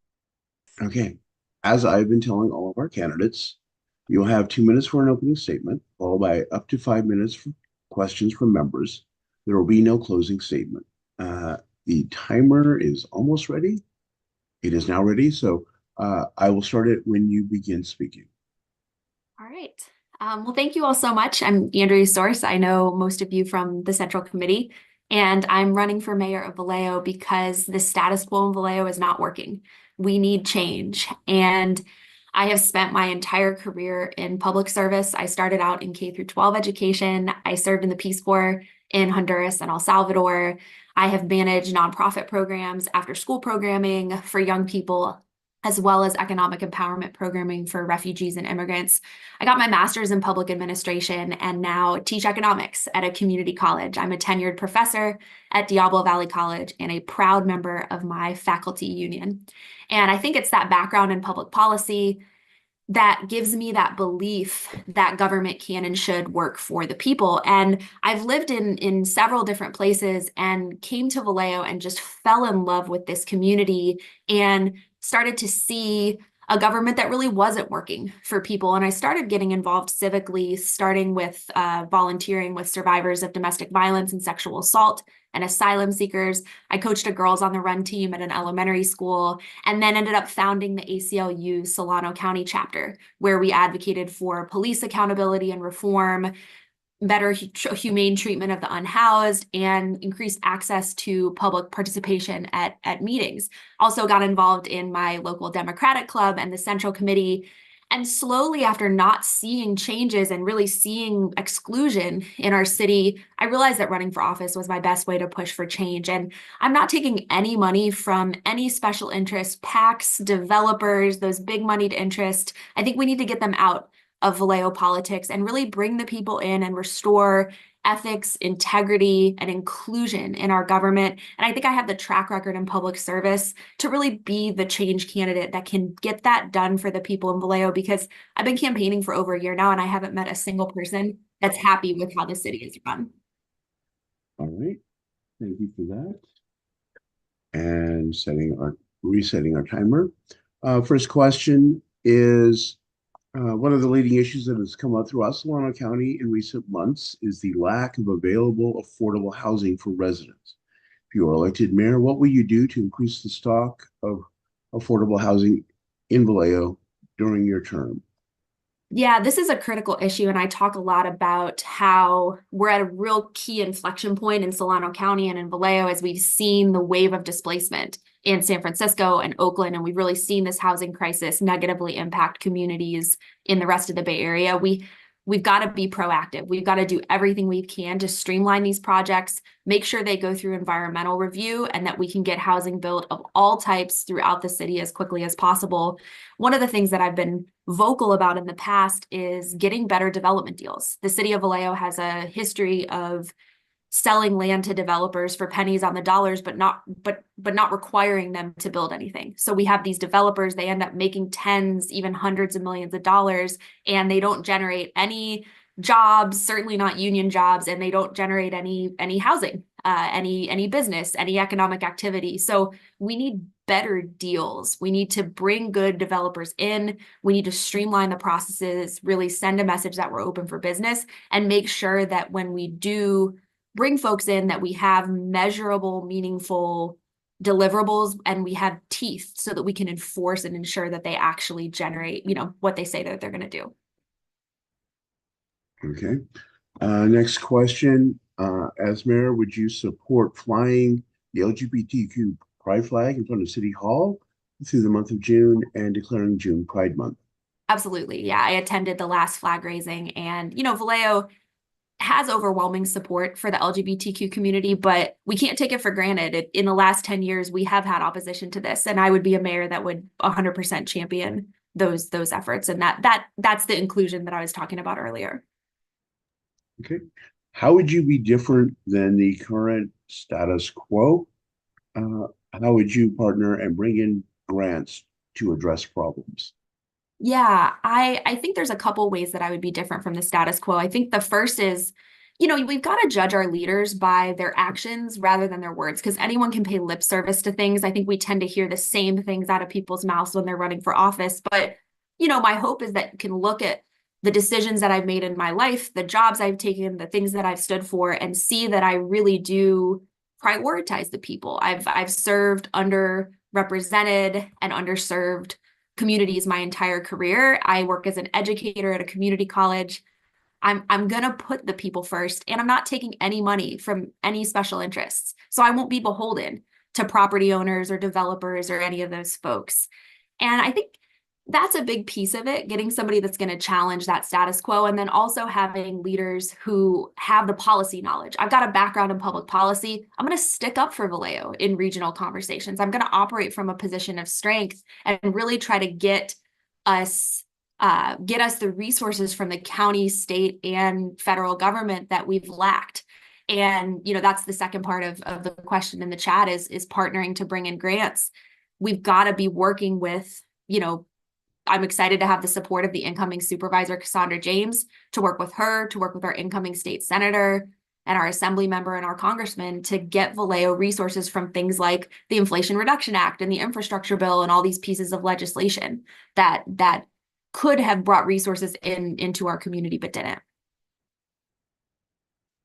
Okay, the next question. In your definition, does special interests include union money? I don't necessarily think of unions. I don't know that I would include unions in my definition of special interest, but I have not taken any money from anyone other than individuals, and that includes union money. Okay. As the chair of Vallejo's Surveillance Advisory Board, you've overseen the city's use of technology in public safety. How do you think this experience has prepared you to balance public safety needs, privacy concerns, and community trust as mayor? Yeah, so this commission was created because the city of Vallejo had acquired a self-site simulator that the police department and was using it without a privacy policy and actually got sued. And one of the outcomes of that suit was creating this surveillance board. Been really proud to be on it since its inception and to serve as the chair. And I think it absolutely equips me. I've been able to work very closely with the police department. We're trying to increase transparency and rebuild trust to make sure that when we're putting technologies to use that can help keep people safe, that there's also protections in place for people's privacy and to ensure that people don't abuse those technologies. And, you know, I've been able to, you know, I've been very, very open and transparent about my desire for reform in the department, but I'm also partnering with the department to really do the hard work. And I've been going on ride-alongs and working with folks to try to rebuild trust. All right, well, that's our 5 minutes. So thank you very much. We appreciate you joining us this morning, and have a good rest of your day and rest of your weekend. Okay, our next candidate, who I believe is with us already in the waiting room, is for Vallejo City Council District 1, Alexander Matias. If you bring him in and spotlight him.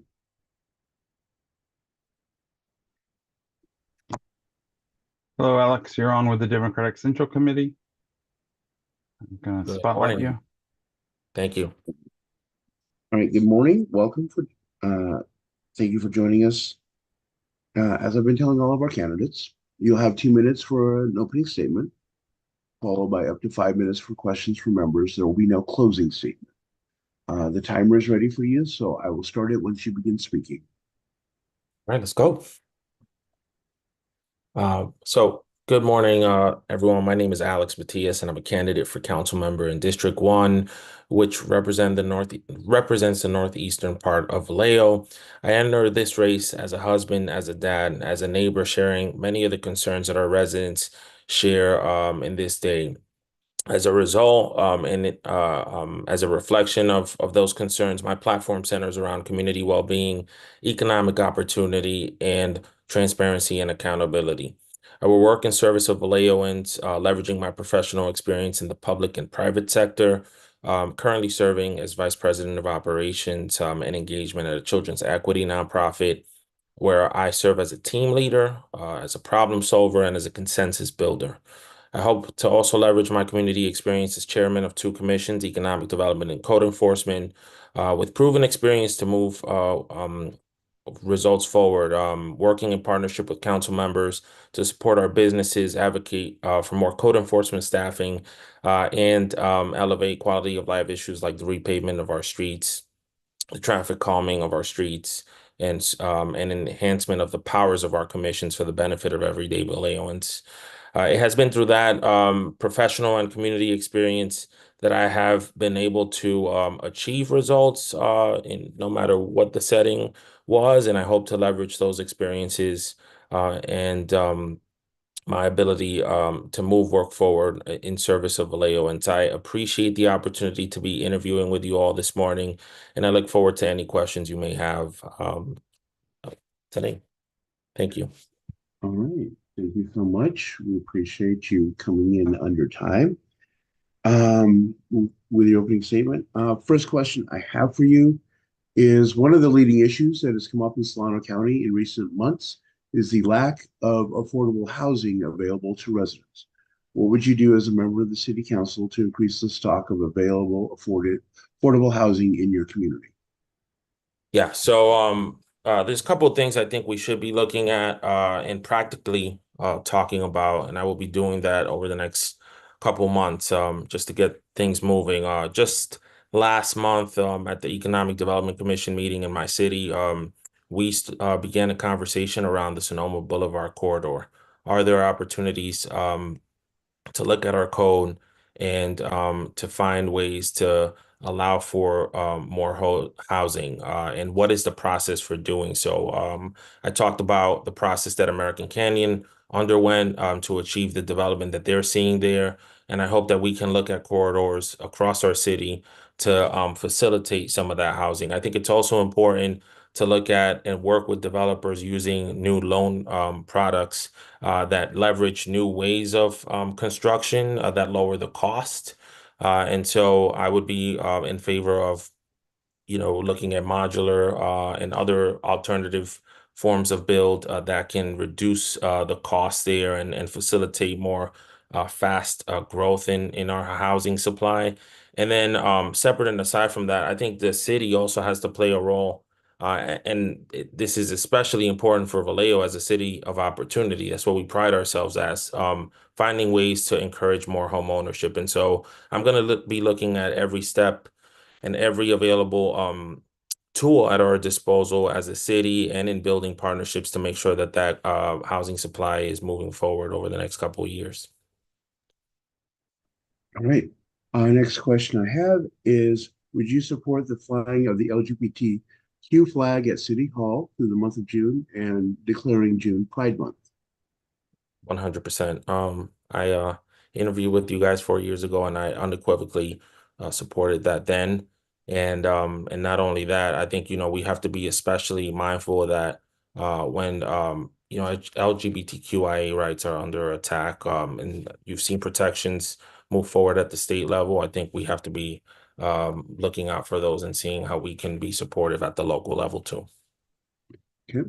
What would you do to reduce greenhouse gas emissions, both in city government and by Vallejo residents? And would you support a tax on gas-powered appliances? Got it. So one of the things I've been really focused on, and this goes back 6 years now, is the adoption of our climate action plan here in the city of Vallejo. We adopted that in 2012. And while the city has made some movement in some areas, I don't think we're moving fast enough. So we have to make sure we are looking at everything from the electrification of our fleets, LEED certifications across our buildings, and so many other policies that other cities are working on to reduce greenhouse emissions, to make sure that we are addressing sea level rise and other climate crisis concerns. And so I will make sure that I am elevating those conversations at the council level and moving those policies forward. As it relates to the tax, I quite frankly would have to look more into that. I'm not aware of a tax on gas appliances, but what I will tell you is we just recently passed a tax. And so anytime, we talk about additional taxes, particularly in the economic environment that we're in, we have to be very careful. And so that would warrant additional study. Okay. Next question I have is, Vallejo is obviously one of the most diverse communities in the state, if not the nation. How would you ensure as a member of the council that all aspects of the community, every resident of the community is heard when it comes to decision making?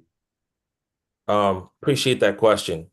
If you look at my campaign, the campaign that I'm running and is representative of our city.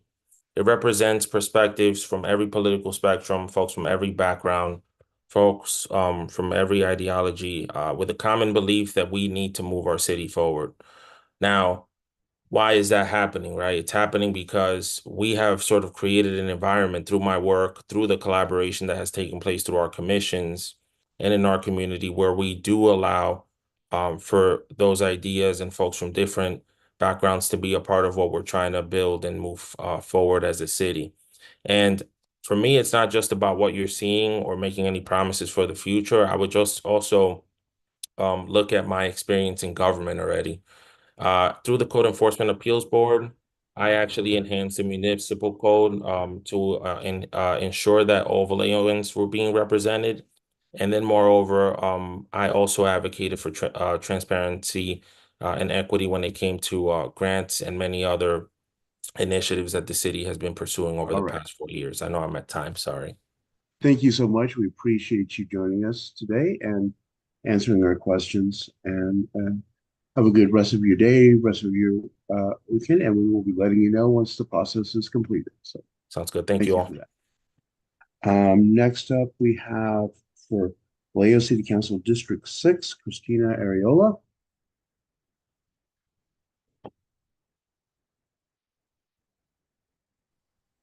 Hi, everybody. Good morning. All right. As I've been telling everyone, you'll have 2 minutes for an opening statement, followed by up to 5 minutes for questions from the members. There will be no closing statement. And the timer is ready, so I will start it once you begin speaking. Thank you again for providing us with this opportunity to share our common goal in improving Vallejo through the democratic process. I'm Christina Ariola. I'm currently a city council person representing District 6. I've enjoyed my term so far, and I would like to continue the work that I've started. I'm born and raised here in Vallejo. My father worked at Mare Island. My parents are buried here. I intend to finish my life and my term here in Vallejo and support the community that I love so much, especially South Vallejo, where I grew up.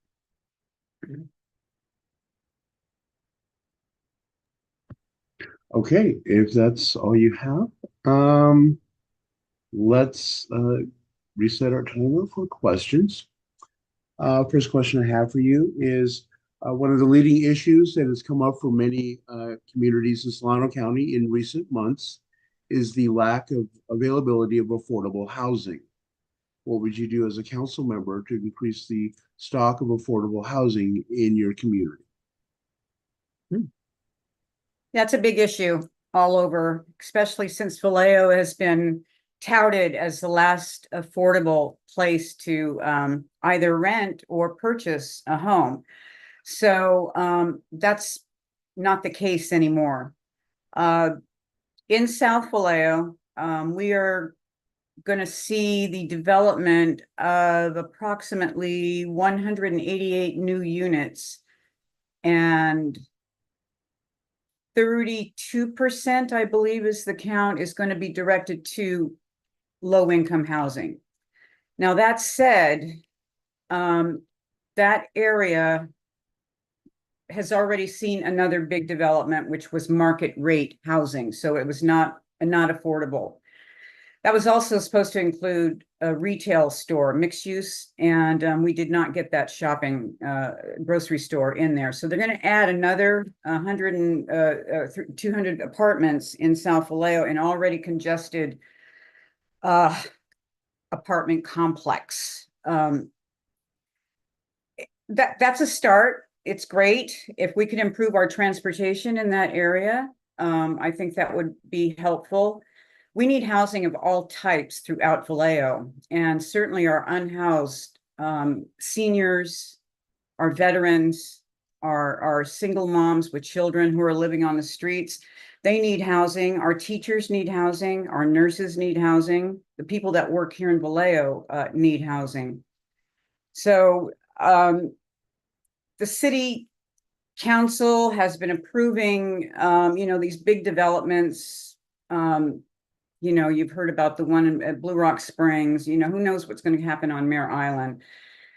There's not room, I should say, for any of those big sprawling housing developments anymore. We need more mixed use and two-story buildings. We're an urban city now. We're no longer a quaint little, blue-collar town. Okay, the next question is, the elderly is an often overlooked community. What resources would you bring to support this community? Please be specific. That's a good question. They really are overlooked. The Florence Gould Community Center is a great opportunity for our seniors, but not many seniors are able to get to the Florence Gould Community Center over there on Amador Street. We need to have some opportunities for seniors at other community centers, like the Norman King Center in South Vallejo, for example. I've taught theater programs to seniors in Minnesota. When I spent a year on sabbatical after teaching, I went to Minnesota to write a book. And while I was there, I got involved with this local senior center there and developed a program for them to create their own videos. So arts and crafts, socializing, music is all great. We all need that. Food services, having partners to take them to the grocery store or to their doctor's appointments. We need to have more of those volunteers involved in being friends or just being a friend to a senior who's lonely. I'm a senior, and I would look forward to those resources if they were available to me and closer, transportation-wise. All right, the next question. What is your vision to improve public safety in Vallejo? Well, right now, we're in a state of emergency, and it's not looking good, and it's our community is in harm's way. I mean, we just had a horrible drive-by on Tennessee and Mare Island Way. I've been pushing for the past year. We're now going into our second year of the state of emergency here in Vallejo. We don't have a police chief. That's for starters. So how are we going to recruit without a police chief? We're looking for a police chief, number one, who's going to be a reformer. We need to clean up our police department and the stranglehold that the unions have on our police department. If we get a police chief in place before the end of the year, then I can see lateral placement of officers coming in to work with our department, plus my work with the highway patrol. All right, thank you. That 5 minutes flew by fairly quickly. So thank you for coming in, answering our questions, participating in the process. We appreciate it, and hope you have a good rest of your day and rest of your weekend. Thank you so much. Goodbye, everybody. All right. Our next person will be running for the Vallejo City Council District 6 is Helen Marie Cookie Gordon. So if you would bring her in from the waiting room and I am putting Christina in in the waiting room. All right, and here comes Helen.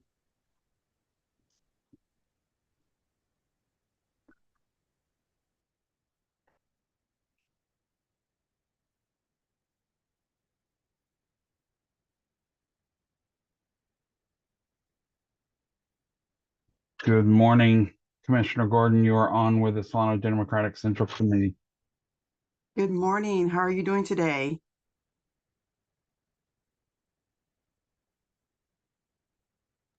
Don, you're on mute. Unmute myself here. Hello. As we've been telling all of our candidates, you'll have 2 minutes for an opening statement. followed by up to 5 minutes for questions from members. There will be no closing statement. The timer is ready for you, so I will start it the minute you begin speaking. So feel free. Thank you so much. How are you doing today? My name is Helen Marie. I serve as a commissioner for Vallejo Housing, and also I serve as a SOTRANS, which is, some of us don't know, is Solano Transportation Authority, as the PAC chair. And so I'm a mother of 4, grandmother of 7, and auntie to many. I am deeply involved in the community, and I want to thank the Democrat Club for inviting me to have this chance to share my platform and why I feel the importance of being endorsed by yourself. I have been in Vallejo since 2005, had the opportunity to travel around the world, United States, through the military, and saw so many opportunities that were needed. And so I feel it's important you be involved, or you can't complain, right? So since I've been here in Vallejo, I have participated with our school district. I have participated through the city, whether it be serving as advisory, elected as a position for the Prospetarian Budget, PB as better known, and do whatever I can to help my community. When I was with the school district, I served on a school site council that inquired me to be elected as the district advisory madam chair for our school district, and being involved is not something foreign to me. I do see a great need here in our community, and I really want to see what I can do to help out. Serving as the Fighting Back Partnership to make sure our young people did not have access to alcohol or tobacco. I learned a lot of our challenge from our city, and I feel like it's important to take care of our young people, because if we don't, who's going to help us tomorrow, right? And I want them to know that they are important to us. So for me, this is important. I'm for safety, beautification, and housing. We have a big. Thank you. I can't really sing besides myself twice. So. All right. We've hit our opening statements, and moving on to our questions.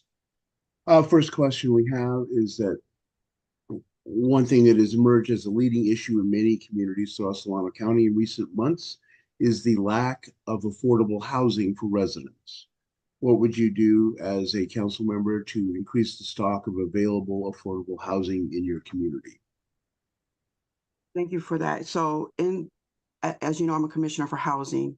One of the things that we had the opportunity to do is to lift a lot of restrictions that was preventing folks from having adequate housing. We're talking about couch surfing and families living in cars and whatnot. So I have been deeply involved in our partners of organizations such as STA, which is Solano Transportation Authority. And we just have a draft right now for July of 2024 for the 2023 and 2021 housing elements. And they're partnering with laws, as you know, is taking place to make sure that we do have more affordable housing. And what does that really look like? Affordable housing could be different from another city versus another city, another community versus another community. And so we need to go back to below housing marking, because that's what's going to help that small region of individuals who don't have housing. I came here homeless. I was displaced from where I have been living all my life. And for us to have to pull my family up because there was no resources, that challenge was very hard. I don't want no one else to experience that. Not only that, through Maria, we got a chance to hear a lot of testimonies that people are not have mental health or alcohol or drugs related to be homeless. We had a young child die, 4 or 5 years ago in their car. Mother and father both worked, but to keep warm, unfortunately, she died. So this is something I don't want no one to experience. I want everybody to have shelter. Shelter is not a privilege.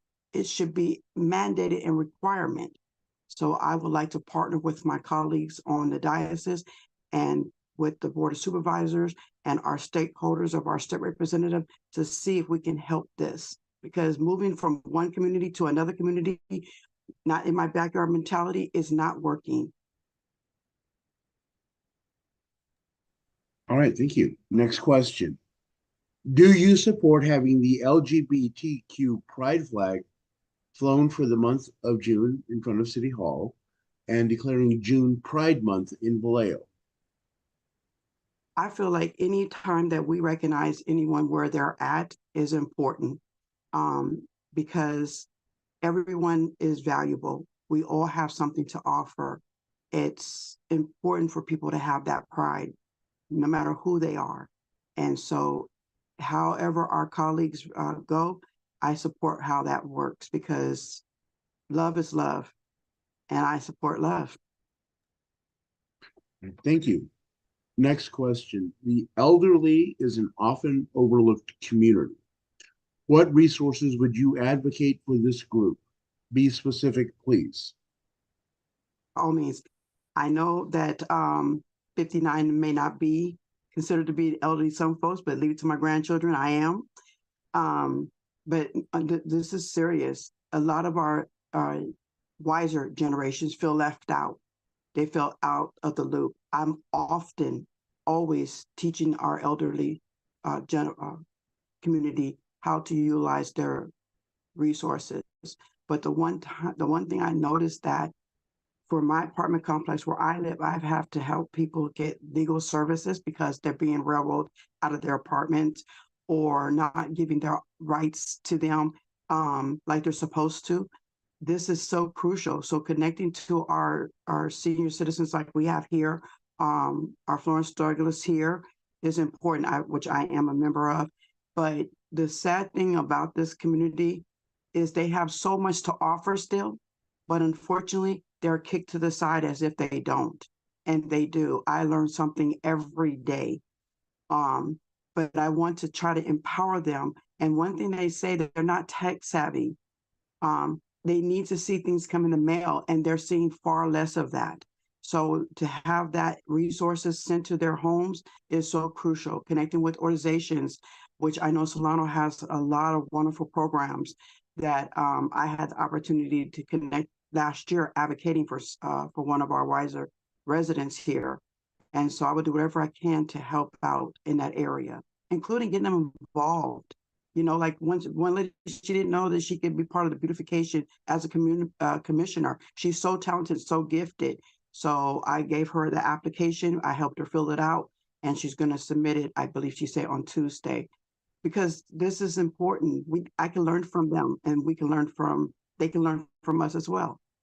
All right, thank you so much. And 5 minutes flew by, so we are done. I appreciate you taking the time to join us this morning and to participate in our process in general. We thank you for that effort and wish you a good rest of your day and rest of your weekend. Thank you very much. Did you say there were going to be any more questions from the board? We've reached our 5 minutes, so we're good. Thank you. Oh, okay. Thank you very much. Can I be able to screenshot this or put my information in? If you wish to put your information in chat, feel free. Thank you so much. Also, Cookie, we did send your your questionnaire response with all of your information to all of our members already. Oh, thank you so much. I appreciate that. Thank you for this opportunity. You have a beautiful day. All right. Thank you. Bye-bye. All right. And we appreciate that. We are actually moving a little ahead of schedule for the morning. And that is good. I do want to thank all of you for joining us this morning on this process and listening to our candidates, and those of you who've been submitting our questions. I appreciate that. Again, for the afternoon, please remember to drop your questions into the chat so that we can learn more about our candidates. I will note, as hopefully many of you have seen, a number of our clubs and organizations have already made endorsements and communicated them to you. Encourage you all to look at those and take what feedback you choose from those. But also with that, remind each and every one of you that you are here not necessarily as a delegate unless your club or elected official has specifically instructed you. You're here as a representative to use your best judgment as to which candidates you feel best serve the community and best advance the values of the Democratic Party. So I encourage you, again, look at them through the perspective of the party's platform and issues and apply those in your background and the values in considering our candidates. Also want to remind you, just because someone is a registered Democrat does not mean you have to endorse them. So if they don't meet whatever your minimum threshold is, do not feel obliged to cast your vote for them. That's why we have the no preference option. With that, anyone has any announcements they want to make? Well, we have a few extra minutes at this time. And I will look for hands at the moment and see, I'm not seeing any, so we will take our lunch break early and we will be back at 1 o'clock with candidates for Benicia Council, Dixon School Board, and the final two candidates for the Fairfield Suisun School Board. So everyone have a great lunch and we will see you at 1 o'clock.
All right.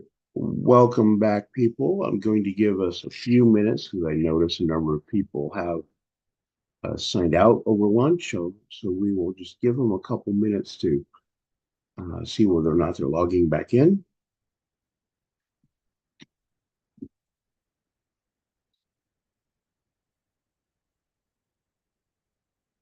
hope you all had a good lunch. And if you didn't, that's on you. If you did, well, we'll take credit for it. Remind everyone that voting is limited to members or their eligible alternates who have been present at some point during the meeting today. You do not need to have attended the entire meeting to vote, although I appreciate those of you who have been here throughout. Tom has sent out the both the link and the passcode for the ballots, and I'm sure he'll be dropping it again in chat before the end of the meeting. Voting will be open until 3 o'clock or 1 hour after the end of the meeting, whichever is later.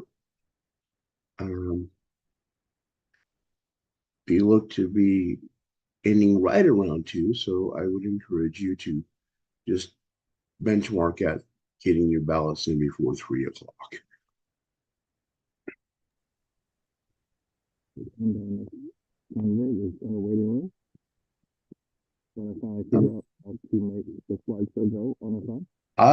Tom, I'm having a very hard time hearing you.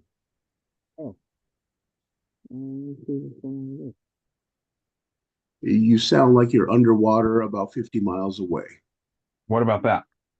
Now I can hear you. Okay. I have my earbud in too far. No wonder it tickled. But no, we've been advertising this whole time our events coming up, as well as our motto to keep Solano blue.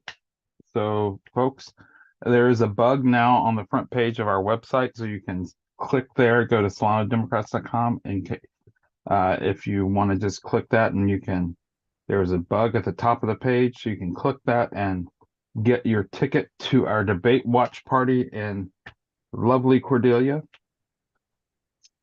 So it's going to be a good fight night.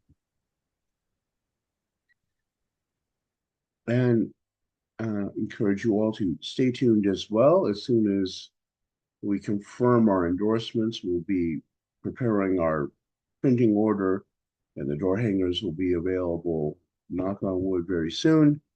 And we'll be asking you to join us in not only canvassing and phone banking and whatever else you wish to do, but getting your friends, neighbors, coworkers, casual acquaintances to do the same on behalf of our endorsed candidates. Are we ready to start? I'm going to, we're at 102. I'm going to give it one more minute just to be, so those people who are straggling, but then we will admit Christina and kick off our afternoon. In the meantime, enjoy the advertising. Okay, I'm showing 103, so let's bring her in and get the party started. All right.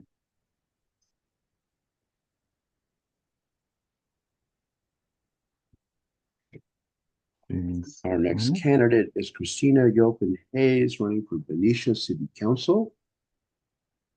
Hi, Christina. You're on with the Solano Democratic Central Committee, and we're going to spotlight you. Great. All right. Good afternoon. As I've been telling all of our candidates today, you'll have 2 minutes for an opening statement, followed by up to 5 minutes for questions from members. There will not be a closing statement. And the timer is ready for you, so I will start it the minute you begin speaking. Okay, wonderful. Well, as you mentioned, my name is Christina Gilpin Hayes. I'm running for Benicia City Council.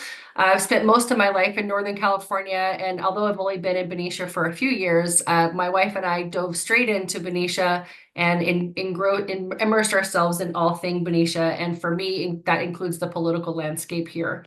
I have a bachelor's degree in business communication and organizational behavior and close to 30 years of experience in corporate law. I am a leader in my industry. My previous role, I actually managed almost 100 people, and currently I manage a small team. And I'm on the innovation team developing legal software, legal technology, basically. I have a background and real life experience to tackle hard issues and make hard decisions that often come before city council. They're not always popular, including the budget shortfall, and it's been many years in the making, addressing affordable housing concerns and offering more access to council members so residents can be more informed and empowered. I'm the founder of the Benicia LGBTQIA network. We host monthly events in Benicia to create opportunities for the queer communities to support local businesses, but also create visibility for the queer community out in Benicia. I'm an animal rescuer. I've fostered over 100 dogs in my life, and I volunteer currently for West Coast Boxer Rescue. I have a long history of political activism. I escorted women in and out of abortion clinics back in the day when Operation Rescue and the Lambs of Christ were blockading clinics across the country. I volunteered with Equality California to defeat Prop 8, which was the California bill that temporarily banned same-sex marriage. I've also volunteered for the election protection team for 2 presidential campaigns to make sure people had access to the polls. I've also done a lot of volunteering frontline assistance, making sure that our unhoused neighbors had access to food and sanitary supplies. I'm proud to be a lifelong Democrat. Does that mean my time's up? Crap. Okay. Thank you.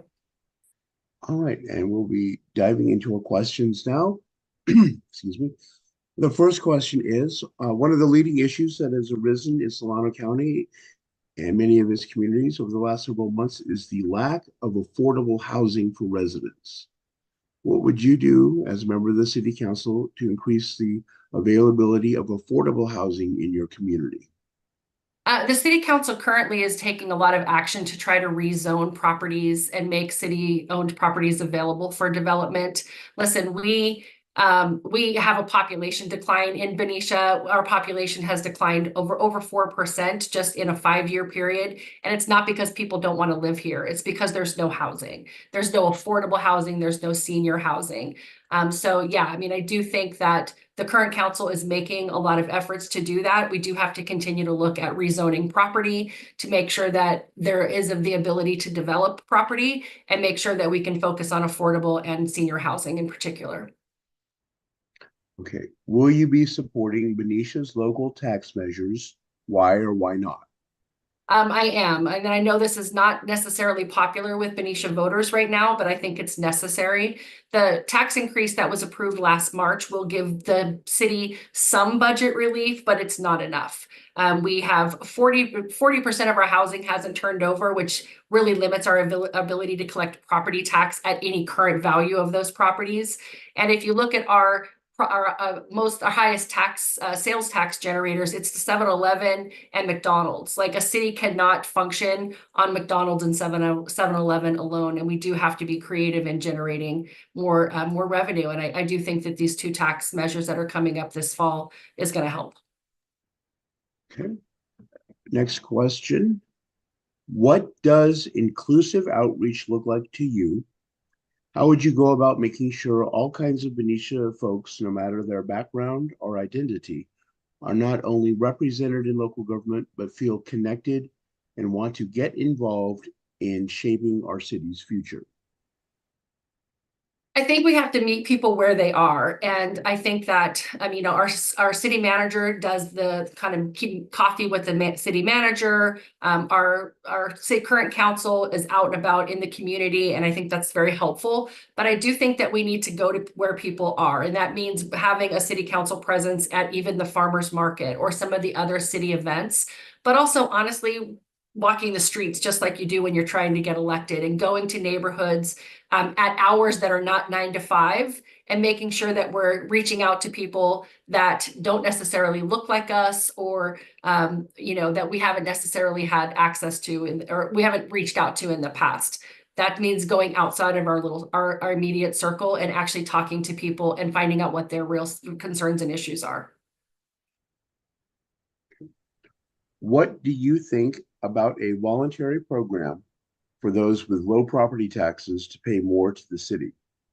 I mean, I think that would be great. I'm not sure that is something that we can realistically do. I'd have to look into the legalities of whether or not people can just voluntarily pay more property tax, or voluntarily have their properties reassessed.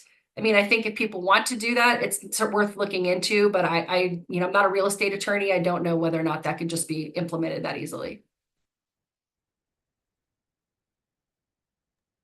Okay. Would you support flying the LGBTQ pride flag in front of City Hall through the month of June, and issuing a Pride Month proclamation? Yeah, absolutely. I took part in the raising the flag this year. Again, I'm also the founder of the Benicia LGBTQ group. I'm also on an ad hoc committee for the Arts and Culture Commission that is currently trying to get either a Pride crosswalk, and we're kind of leaning towards something a little different right now because of our road issues. We can't paint a crosswalk on a road that's falling apart. So we do have some issues where that's concerned. So we're leaning more towards a different diversity art project, but yeah, absolutely. Okay. What would you do to reduce greenhouse gas emissions in city government and by residents? And would you support a tax on gas appliances? Yeah, that's a multi-part question. So first, Benicia was the first city in Solano County to adopt a climate action plan, which I think is great, but we have to revisit that and do more. I think the city needs to focus again on installing EV chargers in Benicia, which we have none. And I know that kind of fell off, and I think it's time to revisit that as well. We also need to focus on energy efficiency in public spaces like solar, and also implement green building standards. And if we're going to develop property, we need to start thinking about mixed use property that are more spaces that are more walkable. I apologize, I forgot the last part of that question. That was 3 parts, I think. The last question was, would you support a tax measure on gas? Well, we're out of time. Okay. Man, that time goes so fast. It does indeed. It does indeed. I want to thank you for joining us this afternoon. I know you had a busy day, yes. But thank you for making the time to be with us and fill out our questionnaire and participate in our process. Great. Thank you so much. I appreciate it. All right. Our next several scheduled candidates are not currently showing up in the waiting room. But I do see Alonzo Duarte, who is running for Fairfield-Sassoon School Board in Area 1. So if we will go ahead and admit him, please.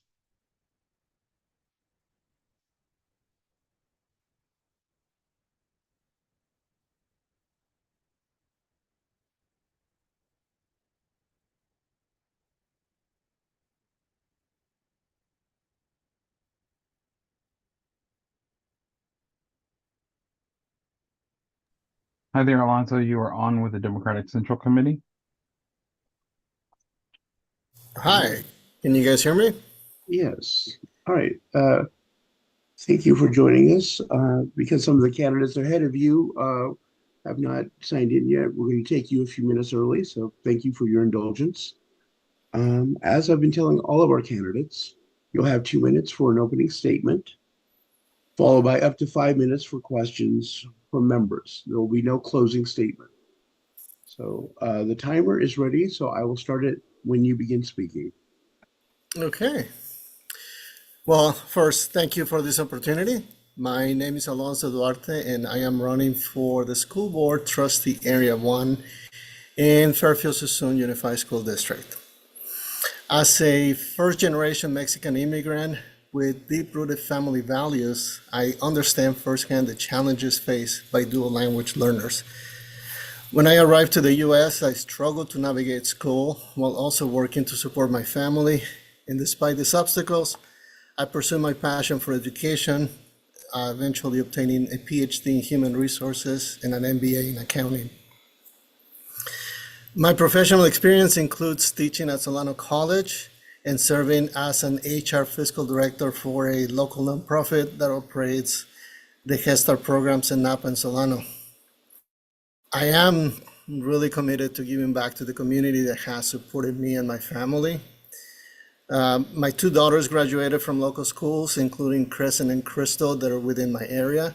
And my son is currently going or attending the early college high school. I believe that with my educational background, financial acumen, and community involvement, I am uniquely qualified to serve in the school board. And I believe my experiences will allow me to make a meaningful contribution to the district. Thank you. All right, thank you so much. Reset the timer here and pull up our questions.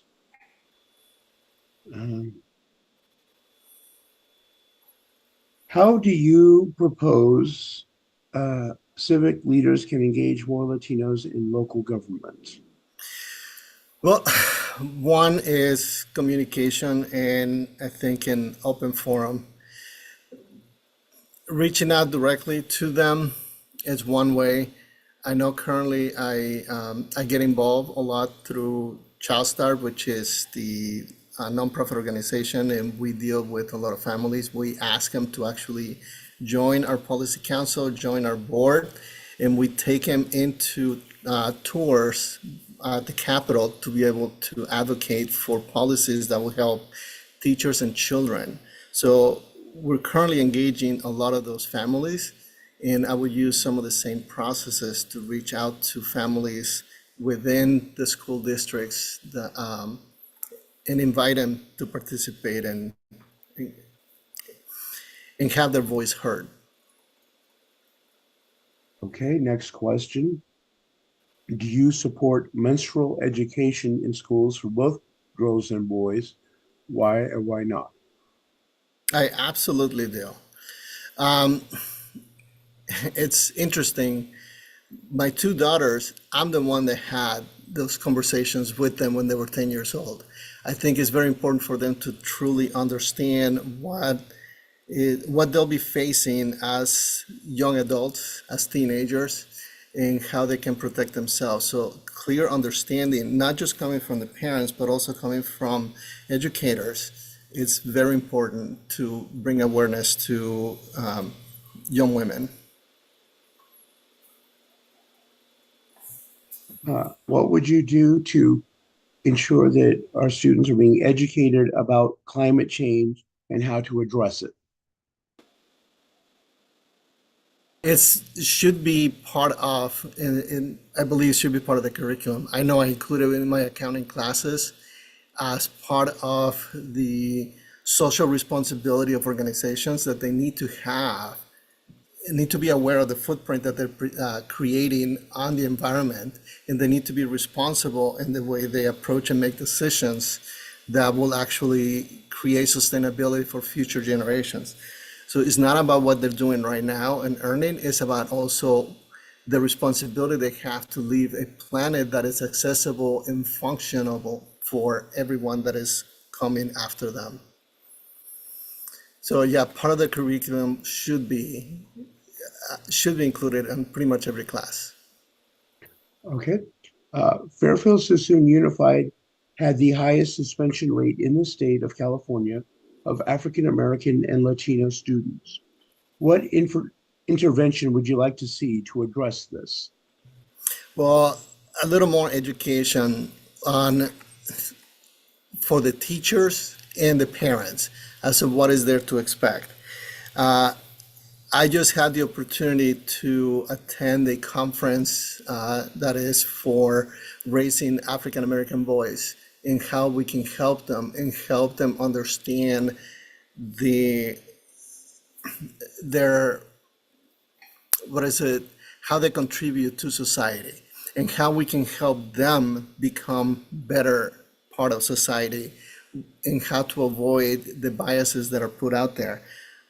But by educating teachers and administrators and families that we all have a place and we actually have an impact on these young lives is crucial for them to avoid impacting the African American or the Black community. And when I talk about African American, I'm talking about pretty much anyone in color, not just African Americans, but anyone that is brown or any other color. They tend to be discriminated against, and it's very, let's say, it's unfair. So yeah, the suspension happens a lot because they don't understand the culture. So understanding culture will play a key role in helping them prevent those suspensions. Okay, next question we have is, many Latinos are afraid to vote. What would you do to change this? Well, being a stream advocate, I am Latino myself, and I actually speak with them. I start with my family, I start with my students, who are, again, some of the first ones in line that I have direct contact with. But spreading the word, walking, as I attend any meeting, be able to tell them, and not only be able to tell them, but actually tell them the importance behind their vote and their voice, how they have the ability to be able to create impact in what happens to them based on their opinion and based on voting. All right. And as we see, 5 minutes goes very quickly. Yes, But I it want to does. thank you for joining us early and helping present your candidacy, and wish you a good rest of your day and good weekend. And we will, of course, be in touch with you once our process is completed. So thank you again. Thank you. All right. I don't see Mr. Rosenthal yet, but we do see Robin Beck, Rufin, and waiting room, so we can bring her in. Bringing her in now.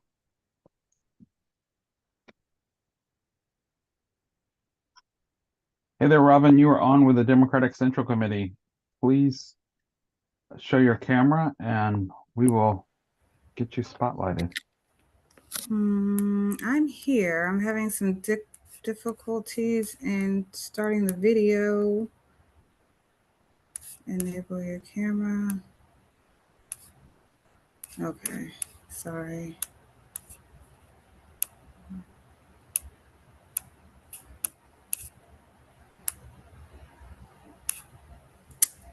Enable camera in this. Can you see me? Oh, I'm having a hard time. Not seeing you yet. But you can hear me. The meeting is now live streaming. It's the private link encryption exception. Has anyone else had this problem before? Or am I the only one? I think we've been fairly lucky with people being able to bring their cameras up so far. Yeah, we've not had anyone with that. Should she try to rejoin, maybe? Yeah, perhaps we could bring her back. Okay, I'll keep playing with this. This is the first time I've seen this as well. I didn't know if there was a lock. It just keeps saying enable camera in your browser's access bar, and Oh, so you're joined through the web interface. I should go a different way.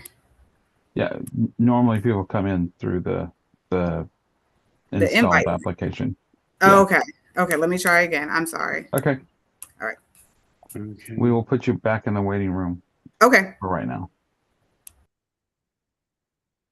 So we have Regina in the waiting room. Shall I bring her in? Well, let's do that. I think actually I think that's Fran. His email address is the automate Oh, So, okay. Let me um, bring him in. yeah.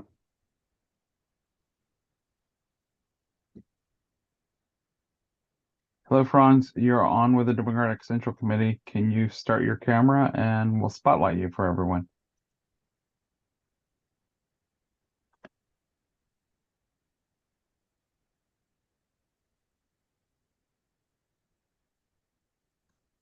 All right.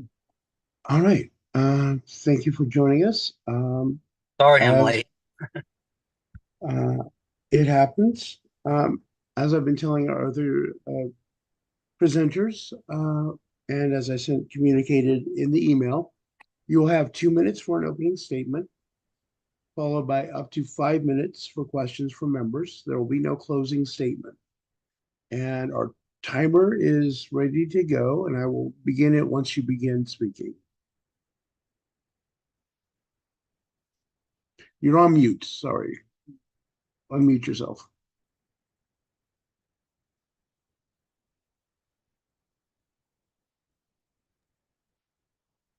Is my can you hear me now? We can hear you, Yes. but your Sorry. camera is turned off. Oh,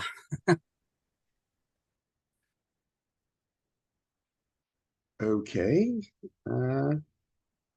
Camera's back on. You're on mute again.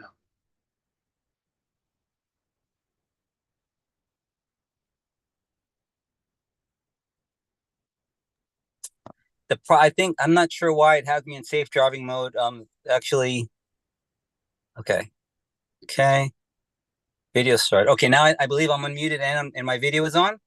Yes. All right. Okay. So Sorry about that. I'm going to go ahead and hit start now. So begin your presentation. So good afternoon. My name is Franz Rosenthal, and I'm running for City Council of Benicia. And my background is I'm an engineer, and I've been living in Benicia for about 6 years, and I love Benicia, and I think that we're at a crossroads now where we need to address the issues that the city is currently facing, which is mostly a deficit. We want to be able to keep the city the way that we are, that the historic feel that it has, the beautiful family friendly area that it is. However, we are at a crossroads where we really need to start focusing more on closing our deficit and addressing the financial issue that we're running into right now. The city does have a good plan and to address the issues, but we need to further fine tune and be in touch with our citizens and understand what their needs are and how we can address them. Being a citizen myself with a young family, I think I'm in a good position in also understanding the requirements of balancing different requirements for running a concern such as the beautiful city of Benicia. So I am very happy to be representing the Democratic Party in the upcoming for this election, because this is my values very closely aligned with what I see happening in the Democratic Party, and I'm happy to be a part of it. And I'm looking forward to the opportunity being able to serve my community. It's a community that I live in and that my whole family loves. And I really hope that I'm able to contribute in a positive way to further our goals of closing the deficit, growing the city, and making sure that we stay that we stay on track for the future generations, because that's what we're doing for our city, is we're making it safe for families for many years to come. All right. Thank you. Yeah. And we will move on to our questions now. First question, do you support having the LGBTQ pride flag flown for the month of June and declaring June Pride Month in Benicia? Yes, I do support such diversity and inclusivity. I think it's very important as a community and as a nation that we be open and as a minority myself, of course not of that one, but I do support all minorities. I think that the United States benefits from it, and it's very important that we support it and that we give them the space and support that they need in order to be able to to be themselves. All right, thank you. Next question is, do you support Benicia's local tax measures? Why or why not? So having preliminarily addressed them with our city manager, and I can see that the need that we have in Benicia is great. The deficit that we're running is very, very stark, and I am in favor of measures that will help us address the deficit. And for these particular ones, I think that in the short term, this is what is needed in order for us to be able to move forward and find solutions as part of a larger plan. So in the short term, I do support it. Of course, this is only one movement, and I think what is needed now is we actually need to further campaign and make more Benicians aware that these tax measures are very important for the future and safety of Benicia. Okay, the next question is, one of the leading issues that has come up in Solano County and its cities in recent months is the lack of affordable housing for residents. What would you do as a council member to increase the stock of affordable housing in your community? So as a city, I don't know, as a city, the city does not build or develop affordable housing. So what we need to do is we just need to ensure that our regulations are open and aligned in order that we can create affordable housing that is presented to us, and we have to keep an open mind and ensure that as a city council we are enforced, or that we are open to and expecting to cultivate affordable housing in a way, providing some sort of incentives, whether I would say, I don't know whether financial or have it just representing our city as a city that is open for affordable housing, something along those lines, in order to ensure that new developments have an element of affordable housing, and that the proposals include clauses that ensure that the affordable housing will actually be built, not just creating space for it, but when a development is built, that it actually includes affordable housing and that it be built. Okay, what measures would you take to reduce greenhouse gas emissions, both by city government and by community residents? And would you support a tax on gas appliances? I think, yes. So I believe that our greatest source of greenhouse emissions is transportation. So I would support some measure that would encourage people to walk and bike to our lovely areas, perhaps creating better bike and walk lanes to our downtown and to some of the parks that are on the water. Also, I believe that and I would support, I think there's already a measure to convert city vehicles to EVs. And another thing that I might encourage would be I would support is to actually create a fleet of, I was thinking a public transportation that included school buses in the morning, and then those same buses be used in the afternoon to transport people down to the commercial areas and to the parks, like a mini, and all of that being EV to eliminate the mass, the vehicles that usually has one person in a car.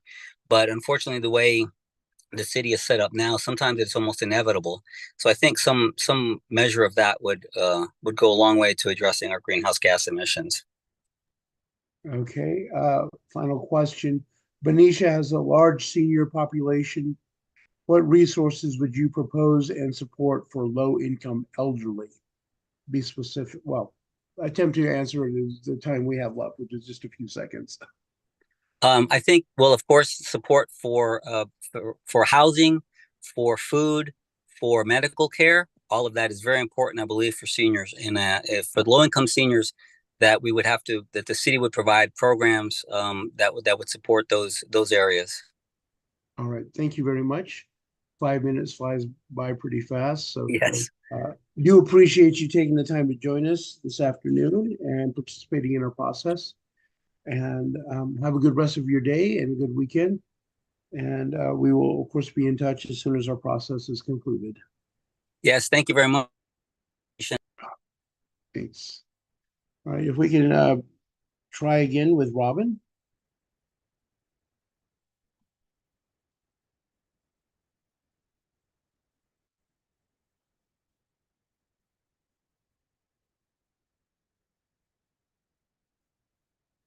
Okay, there we have video. Now we just unmute yourself. And spotlight Robin, please. All right. Thank you for joining us this afternoon.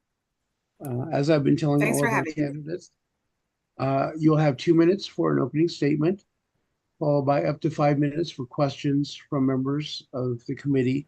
There will be no closing statement. The timer is ready, so I will begin it once you start speaking. Okay, thank you everyone for your patience with my technical difficulties. I am running for school board trustee of Dixon. I am new to this area as a new resident. I have just taken the head dive into getting involved.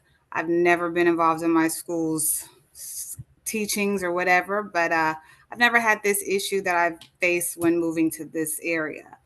Although we moved here not knowing the educational systems, we were blind and shocked when we were faced with bullying and hate issues when my son first started at the middle school out here. Because of that, we took my child out of school out of this area just for his own safety. And he now goes to school in Davis, and my other 3 school-age children also go to school in Davis. So I have 4 school-age children in total that are in school in Davis that have the ability to walk to school because the schools are so close. It's just been an ongoing thing in this town, and I just want to be a part of changing the system that's out here. I think a lot of it has to do with just not knowing how to accept people that are different and how to embrace people that are different. We do it all, the kids do it all when they're in elementary school. You always look for a friend, but as they grow up, they start having issues, especially in the middle schools and high schools. They start becoming separate and divided. And I would like to fix that, getting onto the board and starting with workshops for the parents, because we don't know how our personal biases get into our system's psyche. And then they take it to school and they just amplify it. I also feel that once that acceptance is introduced and kids are more embracing of each other, then they'll be more accepting to go to school and have fun. That means our attendance numbers will go up. Not only that, but we'll get more kids that are in the neighborhood new coming in to the schools. The last board meeting, there were only 42 new students, and I know for sure my new neighborhood has more than that. But a lot of us are sending our students to schools outside of the area. All right. Well, thank you. Was your 2 minutes. We'll move on to our questions. First question we have for you is, do you support having the LGBTQ pride flag flown for the month of June and declaring June Pride Month in your school district? Absolutely. Okay. Next question. If elected, you would be the first Black woman on the school board or in any office in Dixon. With your background and experience, how would you help us address the challenges we face on inclusivity? I think it starts with me, of course. Dixon, I feel that every office, every part of Dixon should be the same. It should reflect the residents, and we have Black residents. I would embrace us all. We have Polynesian as well. We have some Asians. Everybody needs to get involved to make this town reflective of the residents that are here. Before it was only 18,000 in population, and the majority of them, well, not even the majority that were involved were Caucasian. But there's a different face out here. There's a brown face. There's a lot of Hispanics that need to be represented just as well as everybody else. All right.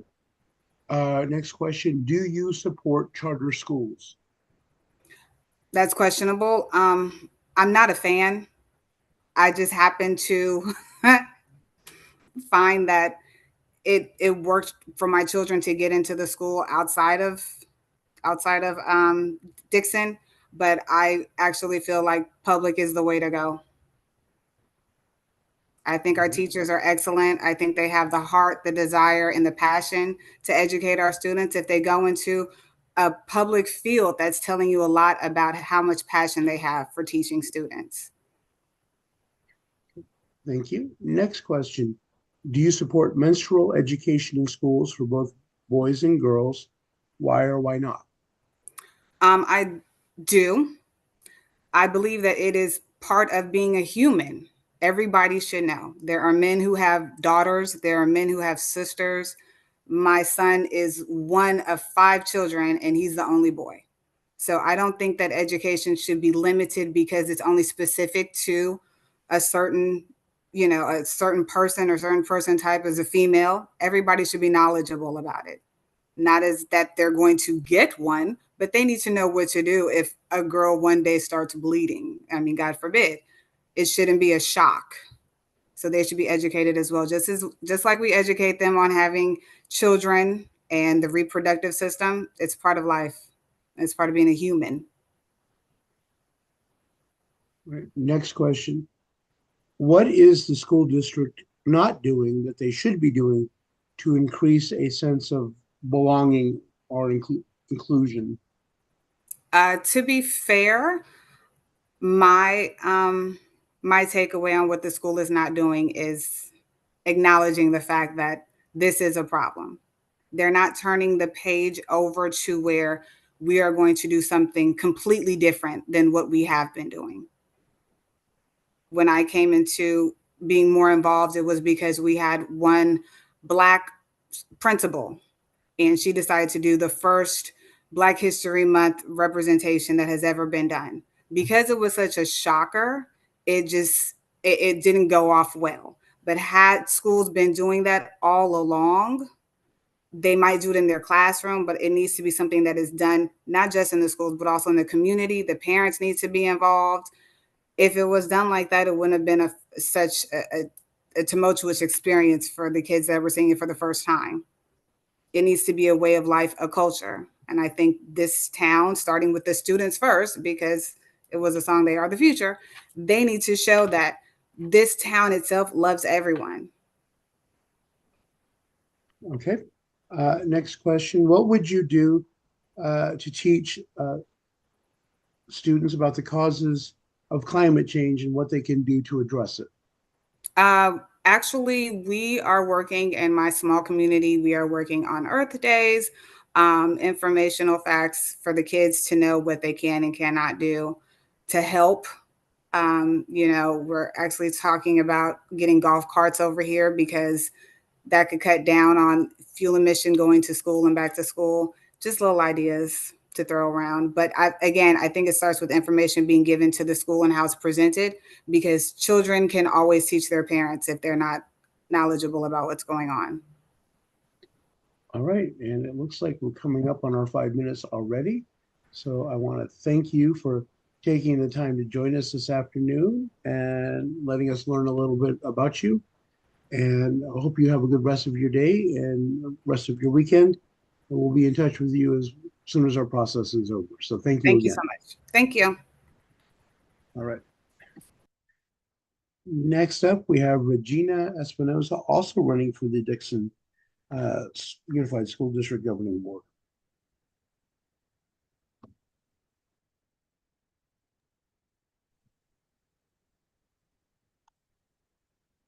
Hi, Regina. You're on with the Solano Democratic Central Committee.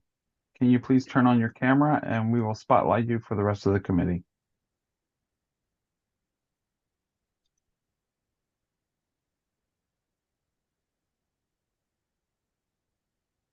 All right. Welcome. Thank you for joining us. As I've been telling all of our candidates today, you will have 2 minutes for an opening statement, followed by up to 5 minutes for questions from members. So we know closing statement. So the timer is ready, and I will start it once you begin speaking. Okay. Hi, everyone. My name is Regina Espinoza. I'm currently running for Dixon Unified School Board. And so a little bit, I guess, about myself. Hopefully it's not too loud. I'm actually in my car. I'm at my older son's water polo tournament today. So I'm pulling a little bit of double duty here.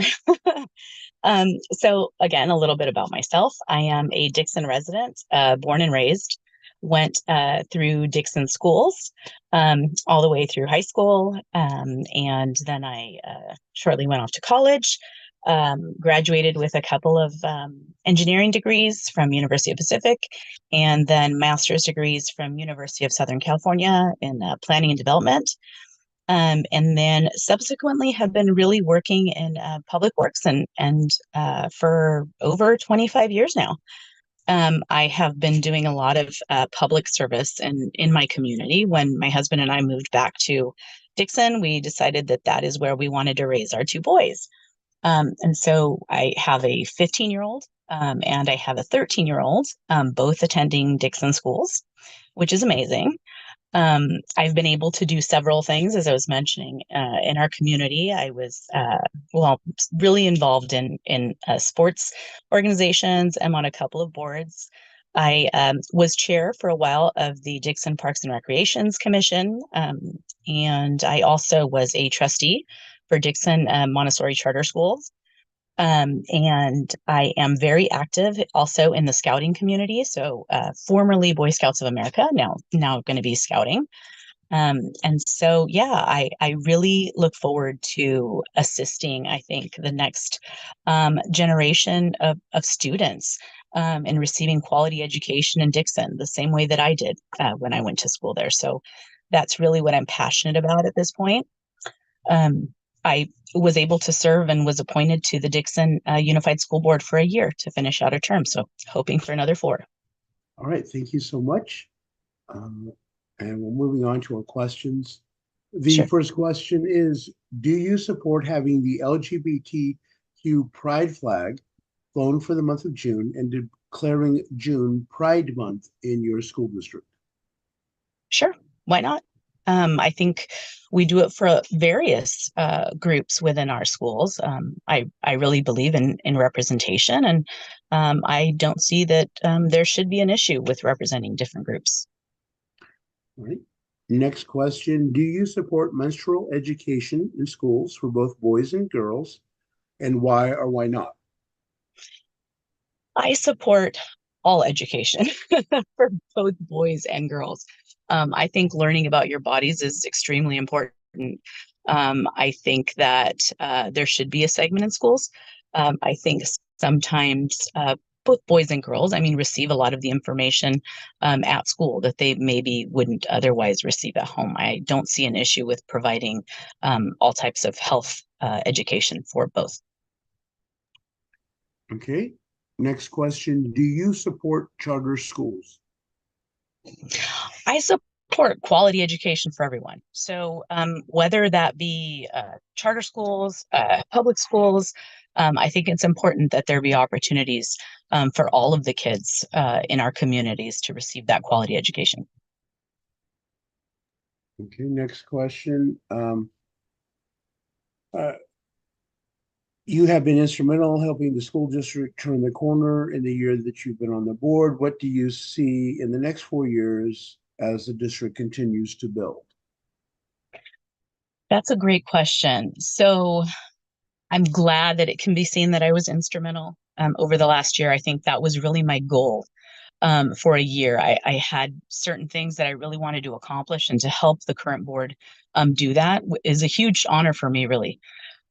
In the next 4 years, I really want to continue that forward progress. So there are some initial steps that we've taken, along with hiring new administration, looking at different analytics, really evaluating a lot of the reports that we should be receiving at the district. And really, we've started, I think, focusing in on a lot of those issues that we feel are priority and maybe haven't been in previous administrations. There are several things I think I would like to accomplish in the next 4 years. One of which is really closing that achievement gap with a lot of our kids in our community. I would also love to see higher ADA, and we've really taken strides for that. I'd like to see that kind of finish up. And kind of lead us to making sure that we fulfill our goals for that ADA requirement and receiving all the state funding really that we can. I also want to see our teachers feel more valued and appreciated. And so whether that's, the ability for us to weather this coming fiscal storm that is going to happen with schools, then I would like to play a part in that and making sure that regardless of what happens with increasing teacher salaries, that we can make sure that our educators want to stay in Dixon and feel appreciated and valued by our district. Okay. What value do you see with hands-on STEM education for Dixon students? Honestly, huge value. And I say that from a parent perspective first, knowing that a lot of our kids, my kids' friends, are really looking towards, I would say, careers that are coming in the oncoming generations. And I think STEM plays a huge role in that. I think our kids really need to stay abreast of the latest technologies. I think that they need to have a lot of different type of thinking in order to stay abreast of all of that technology that's coming in. I think STEM is a really crucial part of that. I think to be able to learn different ways of approaching a problem, I think is important. Being able to work in a group is a huge part of STEM. And I think not only is that great for, any type of math, science, engineering based careers, but I think it's also just important in general. We want to have students and later on adults in the workforce in our community that really are able to think outside the box and are able to form partnerships and collaborate. And I think STEM really teaches that. All right. What opportunities do you see for partnerships with Solano Community College programs? There are so many possibilities. I think one of the larger needs, at least from my perspective, I'll say, at this point, is that we don't really have the breadth of pathways for all of our students once they leave, our public school. So once they leave the high school, really we're focusing on college readiness. And I think maybe we need to focus also on the career readiness aspect. I would love to see partnerships with community college that include kind of those abilities to have a breadth of pathways. So whether that's CTE, for me, I think that's a really big deal right now. Hoping to get more CTE courses into our public schools is really important. Right. Could be a great partnership. Thank you so much. 5 minutes flies by really fast, especially when you're engaged. I want to thank you again for taking the time this afternoon to join us and sharing with us and participating in our process. I want to wish you a good rest of your day and rest of your weekend, and we'll be following up as soon as we've completed our process. So thank you again. Thank you so much for your time. Thanks. And our last contestant for the day is running for the Fairfield Sassoon School District Area 3, Bridgette Hunley. If you would bring her in.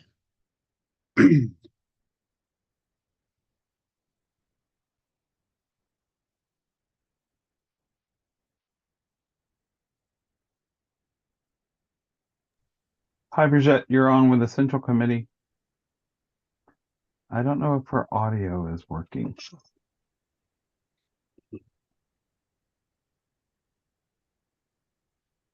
I'm not hearing anything. And I'm not And she seeing doesn't have a microphone next to her name, so that usually means her audio is not working.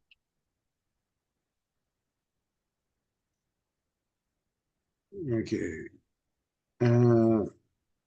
Bridgette, if you're speaking, we're not hearing you.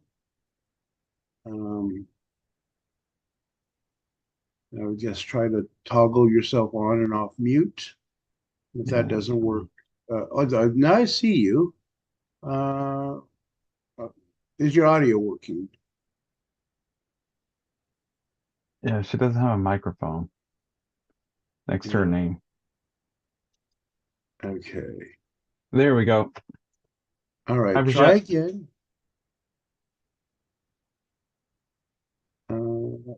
Try unmuting yourself. You're shown as being on mute. Unmuted? There you go.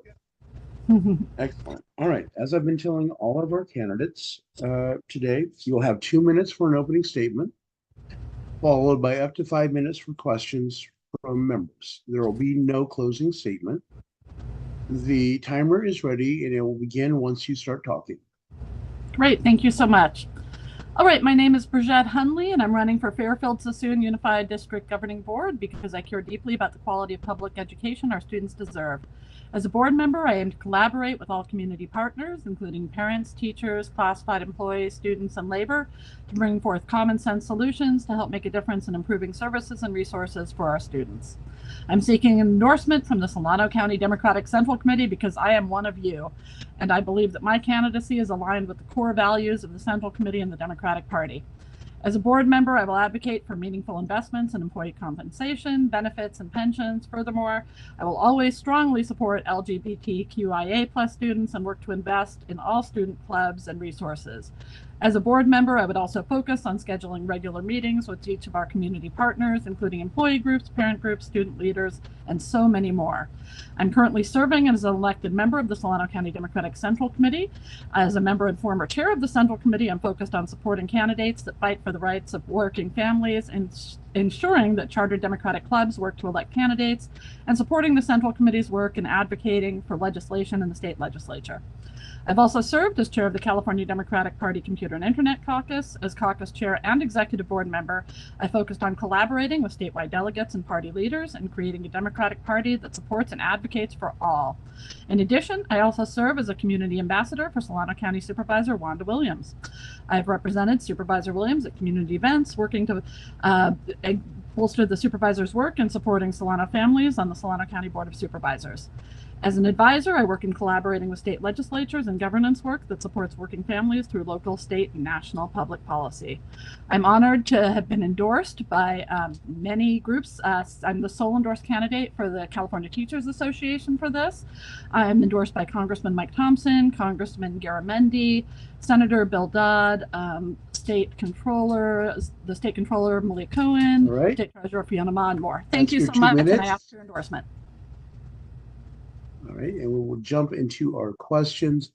The first question I have is, what programs or resources would you propose for unhoused students? Excellent.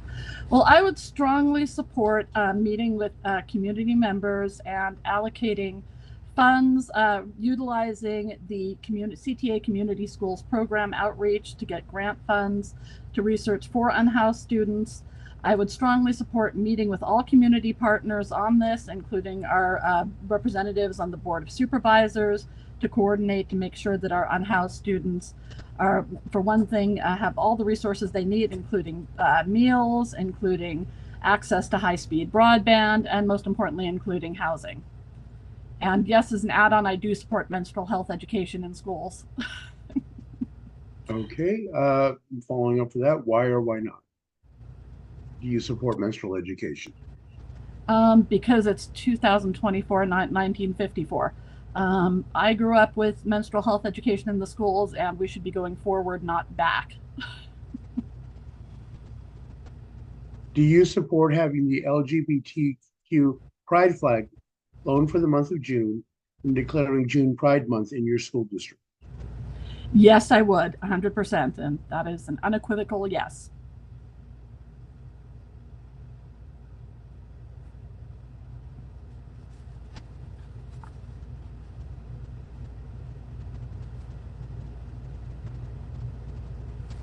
Fairfield-Sassoon Unified had the highest suspension rate in the state of California of African American and Latino students. What intervention would you like to see to address this? Definitely, and thank you so much. Yeah, they are facing a high rate of student expulsions, primarily affecting underrepresented student populations. I would support reform that supports investing in historically underrepresented communities, making sure we work to ensure diversity and representation and school board or school district communities, and putting together task forces as well.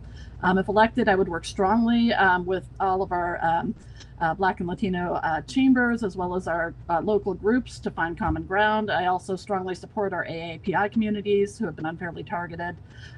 Furthermore, I support Anna Patero's efforts as well. So I would support every effort to meet with our community partners to make sure that representation happens. Thank you. Okay, do you support ensuring that civics is a mandatory course for students? Yes, I do. That's a simple answer too. Thank you, Michelle.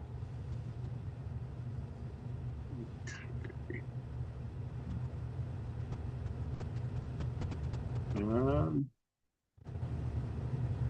me see. I'm trying to keep the answer short because I know you guys have been here a long time. Right. What value do you see in hands-on STEM education for Fairfield Sassoon students? Oh, well, that is one of my personal passions. Obviously, I've worked on the State Education Task Force for the State Superintendent of Public Instruction for over a decade to bring access to high-speed broadband to our rural communities and to our underrepresented communities. I think STEM education is very important, and I think STEAM education as well, because we want to include the arts, right? So I would 100% support STEM education in the schools, as well as access to high-speed broadband for our students who don't have it. Okay. What would you support doing to ensure that students learn about climate change and how to address it? No, this is an extremely important issue for us. And I have also personally been endorsed by Environmental Caucus chairs Igor Tregub and R.L. Miller. I strongly support education on climate issues and climate initiatives. I strongly support the district taking a hands-on approach by putting solar panels in the districts and other methods, LED lighting, other areas that we can come together to make sure that our districts are actually meeting the challenge and moving forward with for climate change and not just catching up. So I strongly support climate education in the district. Okay, next question, probably our last question. Do you support charter schools? No, I do not. I can answer that very clearly and simply.